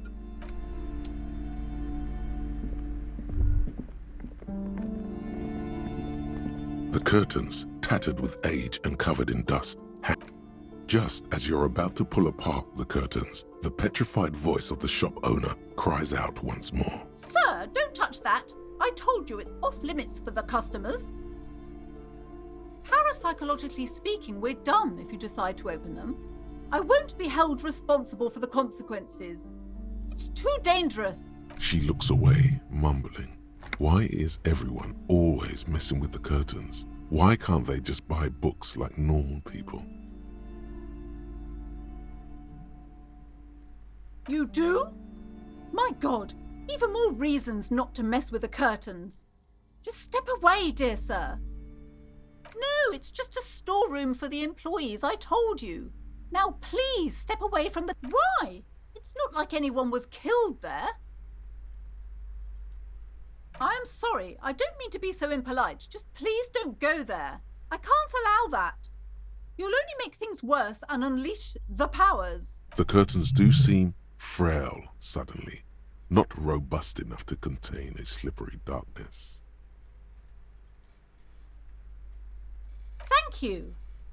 Let's just talk about this first, all right? There's no reason for you to venture into the unknown. Talking is always good. Go see what she has to say. The curtains, tattered with age and covered in dust, hang before you, as if taunting you. Nothing. Now please go back to browsing the books. Don't you feel compelled to look at the books? The books are all you care about. She speaks almost as if she's trying to put a spell on. Oddly enough, the more she tries to draw you away from the curtains, the more you see a dimly lit room full of dusty furniture and trash. A doorway stands in the back, covered in dozens of scary little Seminese wards, your shadow looming over it like an omen. I warned you. You're unleashing forces beyond your understanding.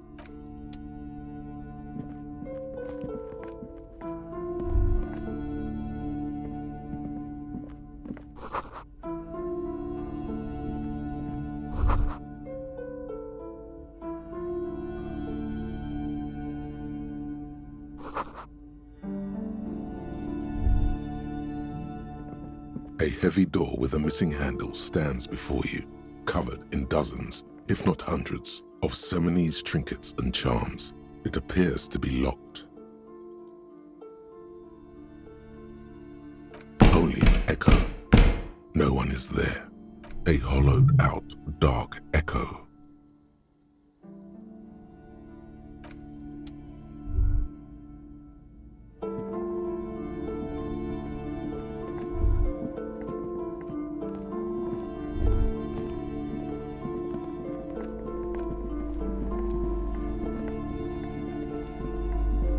A small mountain of colorful board game boxes.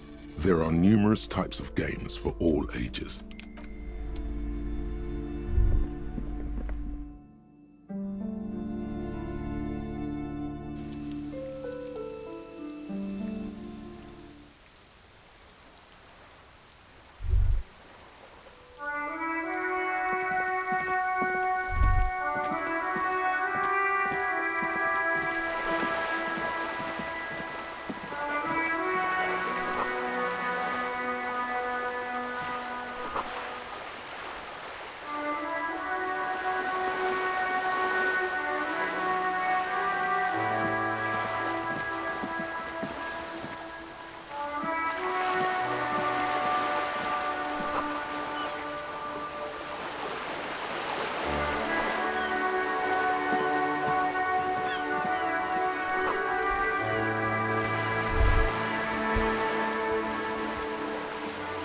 This coin-operated viewer is facing southwest.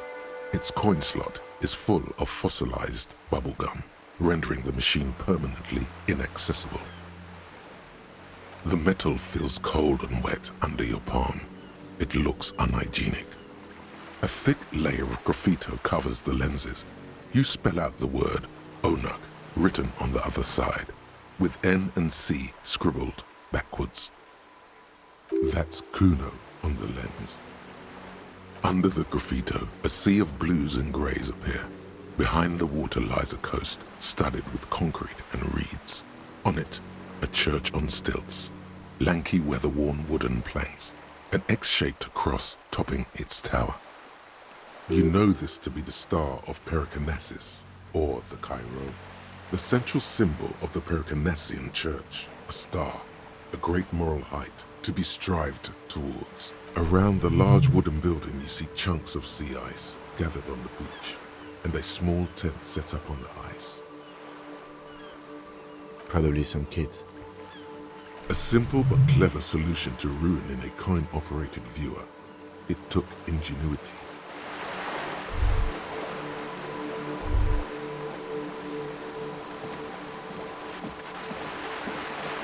This coin-operated viewer is facing south. The instruction manual says to insert 25 centimes and pull the handle while looking inside. Then use the focus knob to zoom in if necessary. Why place a tourist attraction in the middle of such poverty? There was a revitalization project in '49. A design studio tried restoring Martinez to its pre-war glory. It didn't stick. They got as far as the street lamps and the statue on that intersection, Then something went sour.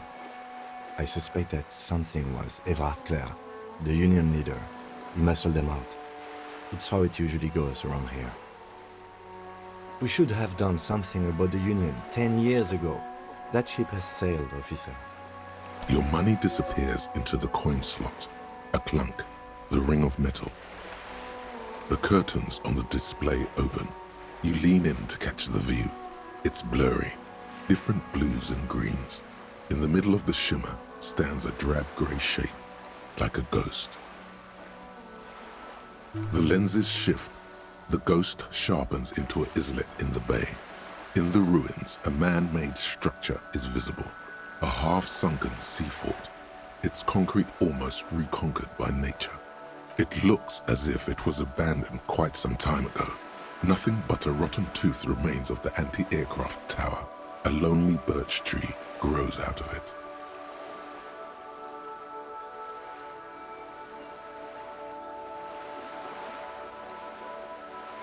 Really? I don't have the eyesight to make it out.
striking woman leans against the cabin top of her sailing boat, smiling as you approach.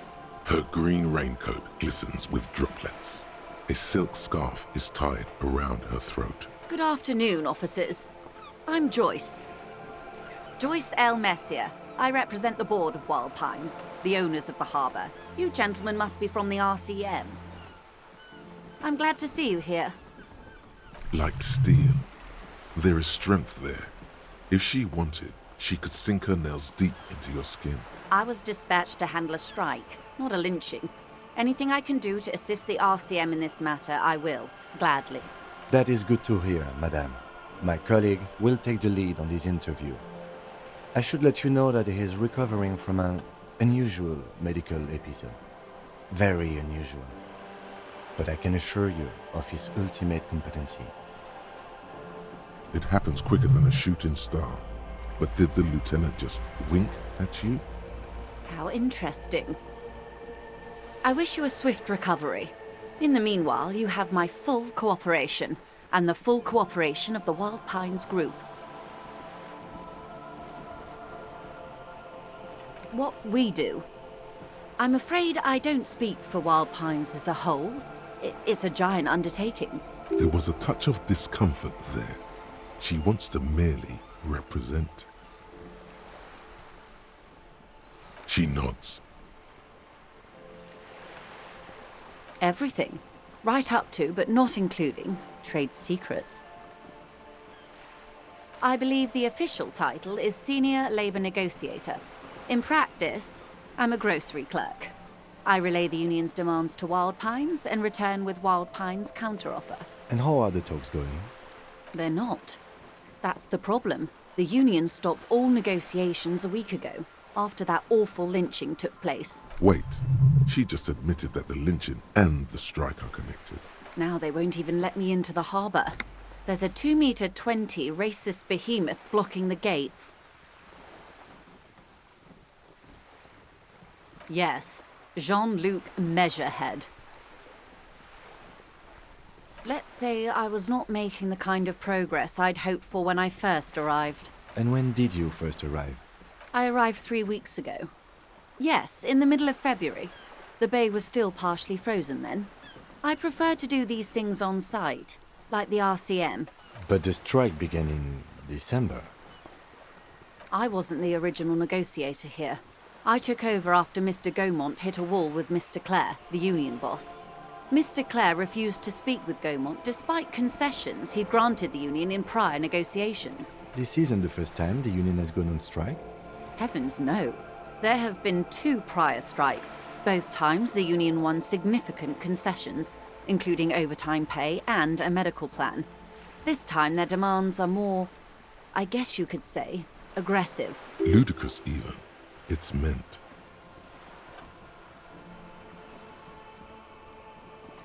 Mr. Clare told him to... how did he put it? Fuck off, midget. Gaumont is short of stature, you see. Keep in mind, this is a negotiator Mr. Clare has worked with before, and who was more than fair with him and the union. Everard Clare is a man of the utmost integrity. If you can say one thing about him, it's that he always puts the interests of the workers first. Of course not. Everard is fantastically corrupt. I imagine he has a thick, viscous goo where you and I have blood. He is the most corrupt individual I have ever seen, and I deal with men like him for a living. If there is anyone more venal, more irredeemably nepotistic, then it's his twin brother, Edgar. Yes, Edgar looks exactly like his brother, except for that lazy eye. He also talks exactly like Everard does, and when one's term as foreman is up, the other takes over. It's how they circumvent the term limits, you see, with a funny little switcheroo. While in office, they've embezzled God knows how much of their workers' dues. The Débardeurs Union was once a perfectly normal institution. 20 years ago, anyway. It must not have been easy to establish under the Emergency Act, but they did it. I can respect that. Organised labour at its best, as they say. Then something happened in the local chapter elections. The brothers Clare came and transformed it into a... how do you say? A mob. The debardeurs are a crime syndicate. Sad as it may be, I suspect we'll be forced to cooperate with them. Refreshingly honest, officer. The company has tried appeasing in the past, but I'm afraid our concessions have only emboldened Everard and his brother. And your opinion, detective, if I may ask? I'm a curious and talkative person, you see. Would you say the Debardeurs Union is...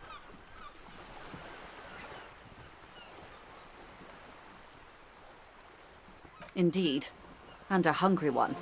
Sadly, Wild Pines have cooperated with what amounts to a crime syndicate for 2 decades. However much you feed the leech always hungers. The scabs? You mean the huddled masses of Jamrock, come to plead for work where the Union refuses to? Don't let her answer it herself.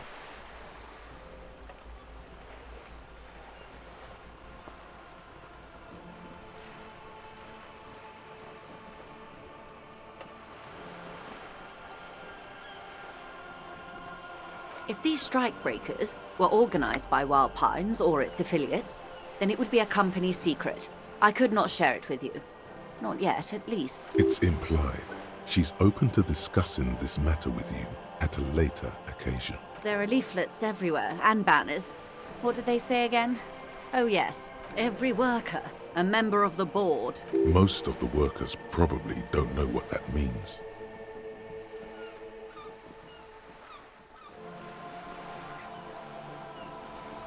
In its defense, another said, demand democracy. Pretty tame stuff compared to every worker, a member of the board. Fortunately, they explained it. Every time the Wild Pines group makes a decision about anything, it needs the signature of each of the 2,200 workers in its Martinez terminal. Just so you understand, this is but one of 22 terminals owned by Wild Pines. Essentially, not only are they kings of the company, they are also kings of the 72,000 employees of Wild Pines Group.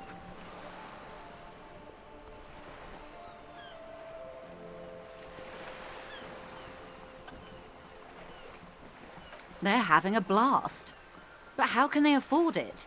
After 4 months, my assumption was they would prefer a more practical solution. I'm not sure. Naturally, I assume that was just their opening position, a hard-nosed tactic with a side of mockery. But there's been no follow-up, just the same nonsensical slogan repeated over and over again. And now, people are getting lynched, I hear. Behind the whirling in rags. A disastrous situation if there ever was one. Excuse me, from whom did you hear about this lynching? I first heard it from the boyer at the gates. The one whose very name advertises his aversion to work. I think he said it was, call me mañana. This checks out. I'm glad you asked. There was a woman, the previous forewoman of the Union. She disappeared. Disappeared? Yes. On the last day of the local chapter elections, her daughter phoned in and said she wasn't running anymore. Or coming to work. Ever. End of story. This forewoman, her name?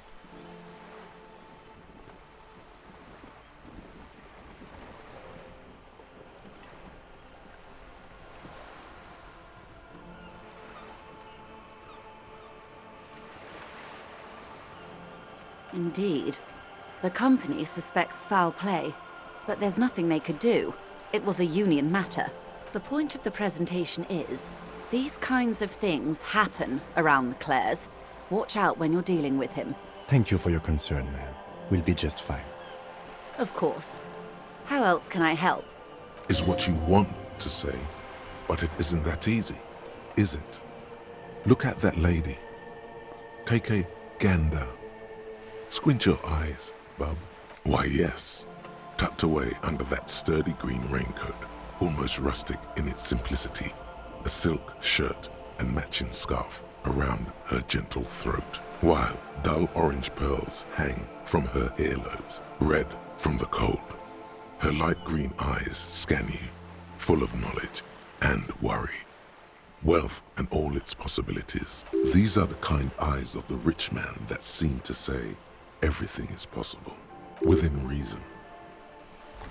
Now look at you, you misery-clad simian, barely able to tie your own laces.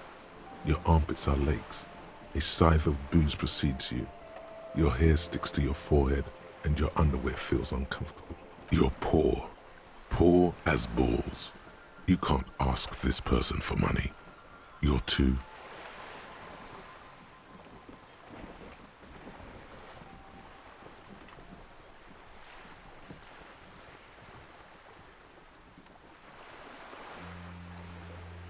Oh, but you are.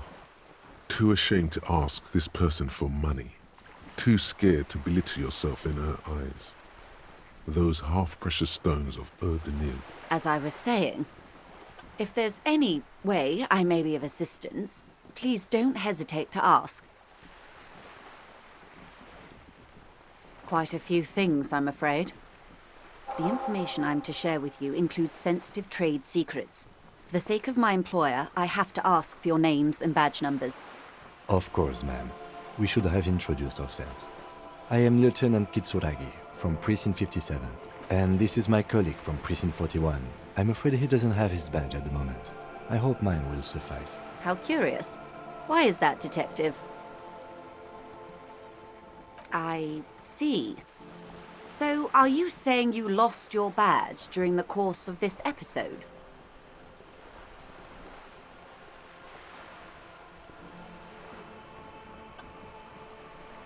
I can't hear you, darling. Speak up, please.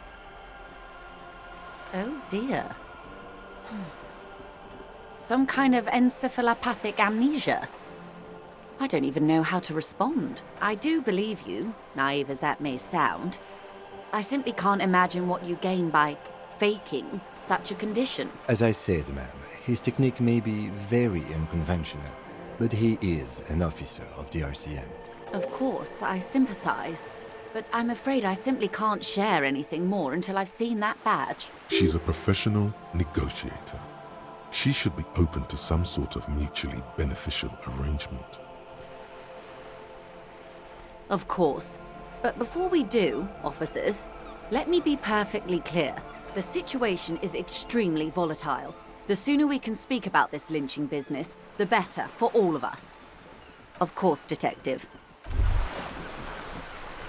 Wow, you work hard. Oh, yes, you hustle. You're a provider. It's tough out there, but you keep it real and provide.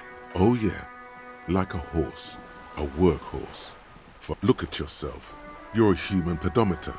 You must have walked 200,000 steps down cracked asphalt, mosaic, sand, and linoleum after you re-emerged. That is the sign of a hustler who never gives up. The world is harsh and people are evil. You didn't make it that way. That's just what it's like, life and death. But you got gills on your side, baby. Got those black papers with the faces of the innocents on them. You bring in the Franco-Negros and the Solas. It ain't easy, but you do it, day in and day out. You didn't make the rules, but you won't lose. You're a cop, and a sprinter, and a money printer.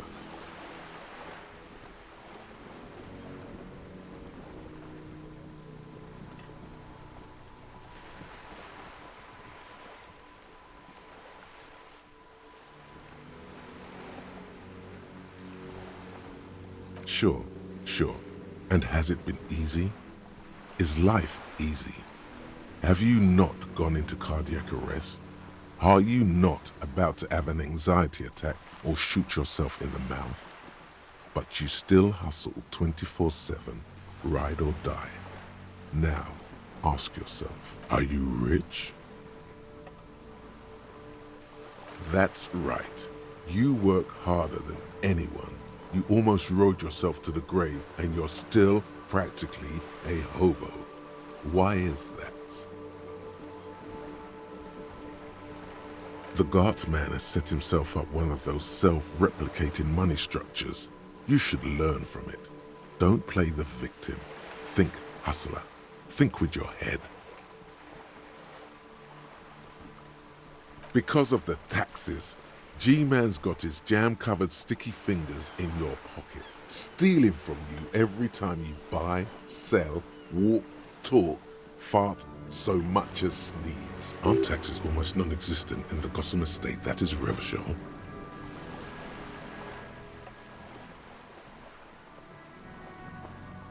Every time you wipe your ass, they got their direct and their indirect modes of taxation. Sales tax, excise duty, extraction tax, alimony, one tax that doesn't even have a name. Plus there's the stuff people in other countries pay for. That makes them ask for more money from you. Here, total tax duties add up to 98% of all your money. What are you not sure about? They're milking your nipples till they bleed. Can't you see? Aren't you sick and tired of having bloody nipples?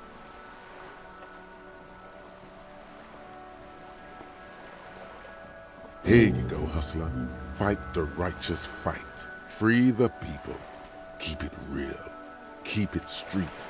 Keep foaming at the mouth furiously on the tax issue.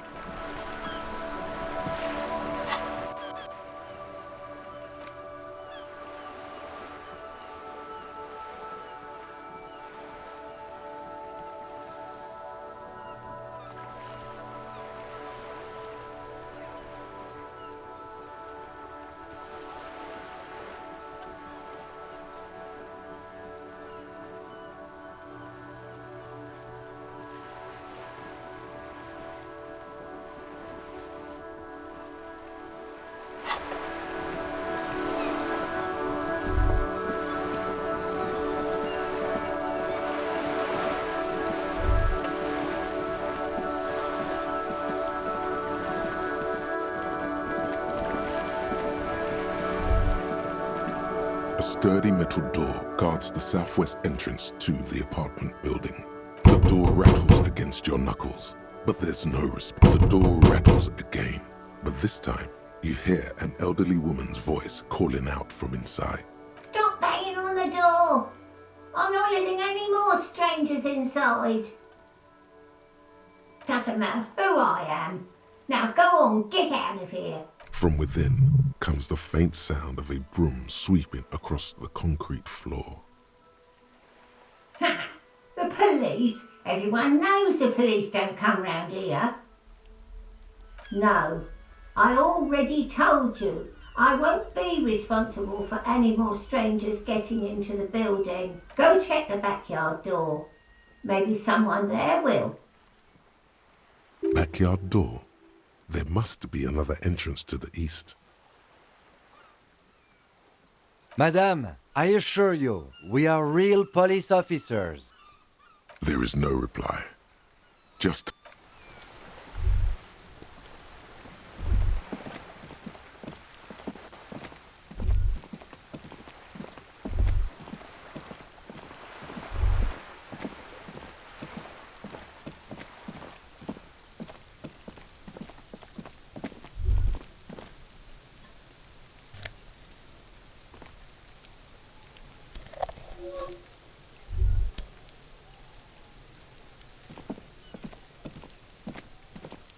Hey, what's that noise down there?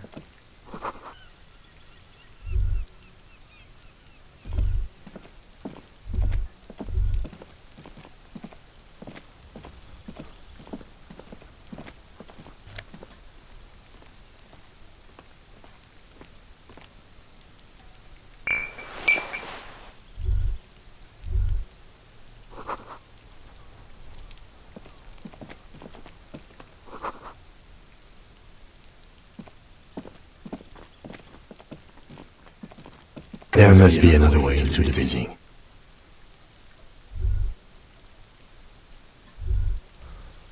I can't get involved in this.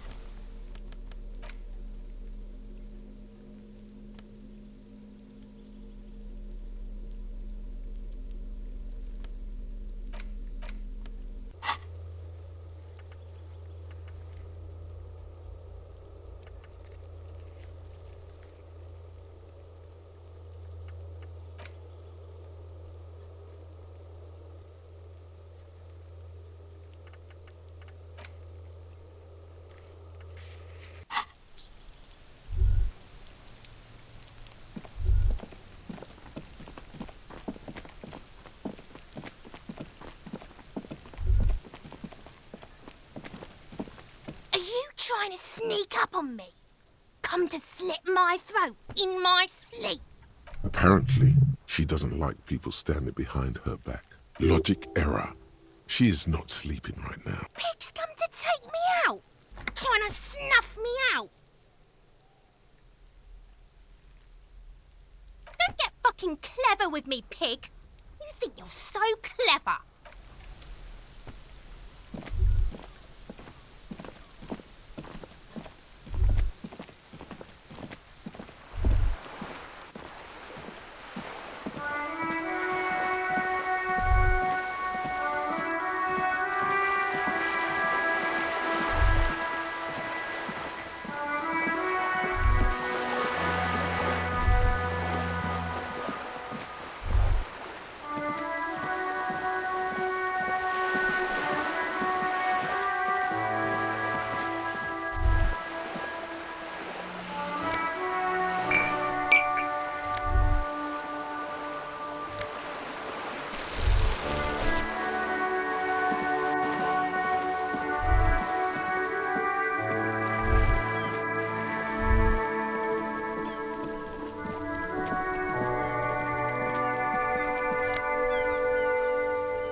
The tear machine stands in the corner. A sign says, 1 bottle. Your bottles clunk into the machine, and the money appears with a satisfying jingle.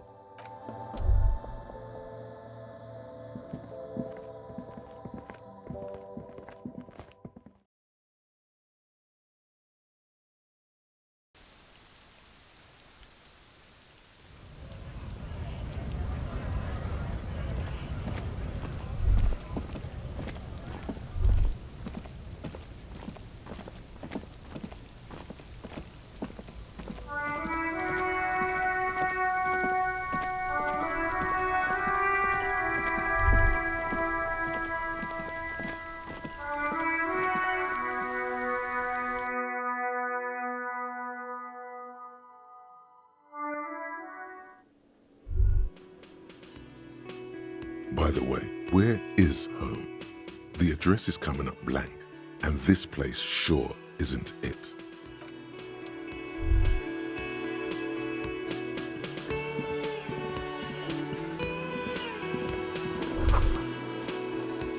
That sugary black rum stain on the counter makes you teary-eyed with joy. It's almost touching how syrupy and sticky it is. How long have you been up already? Oh, excuse me. Do you have something better to do than lust for sweet syrupy rum and lemonade with a twist of lemon?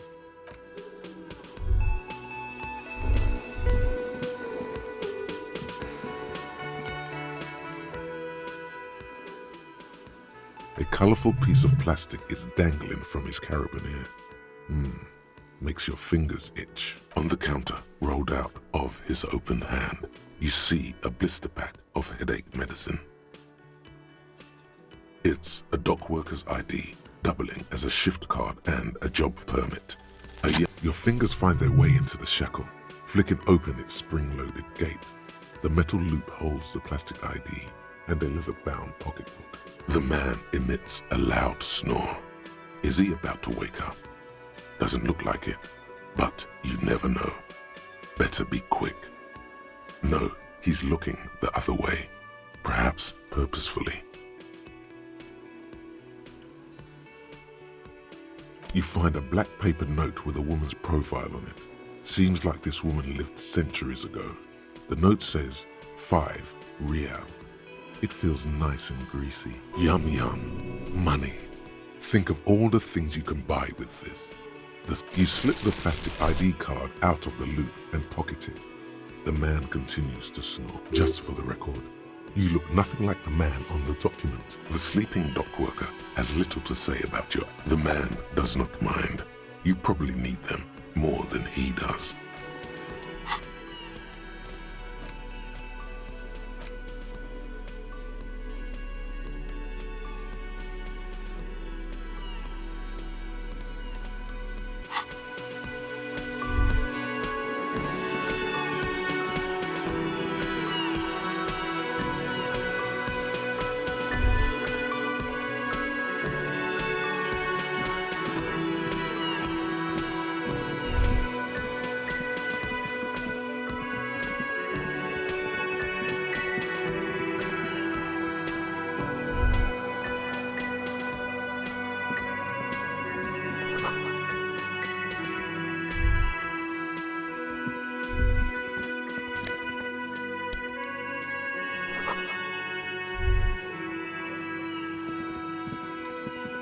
You see a heavy steel door with a prominent dimple lock. It's painted blue. The cobalt blue surface feels rough to touch. The stainless steel door is flush with its frame on every side. Old cobalt paint, rough on the fingers. 40, 50 years since this was painted maybe. It leads to a side building, adjacent to this one. The old building next to this, half ruined. Whatever is behind it must be older. You do? It's a door in the back of the kitchen. Why do you care where it leads? The winch. Outside. In the backyard. Remember? No? Your fingers do.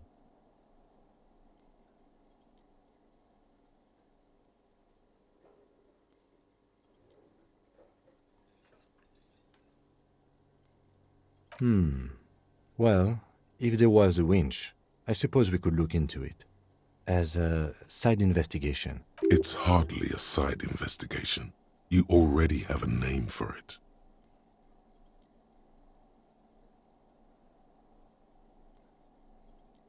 If you say so, Gart is the person to ask about this. The cafeteria manager. The door does not budge.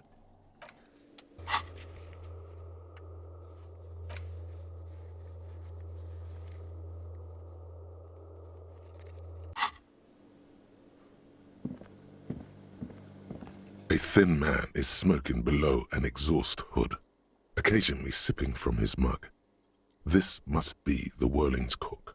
As you step in, he nods toward the table and says something in a completely foreign language. The only words you can make out are Garancy and Kubek. Okay, it's definitely not his name. Whatever you do, please don't call him Garancy Kubek. Please. The man puts his cup down and replies something. His left hand drawing arcs in the... He smiles and bangs his ladle against each of his pots. It's almost like music, especially with the sounds of assorted dishes boiling and simmering on the stove. He looks up at you, then looks away quickly, shrugging and muttering something to himself. Shrugging is an international sign for, no, I don't know what's behind that door.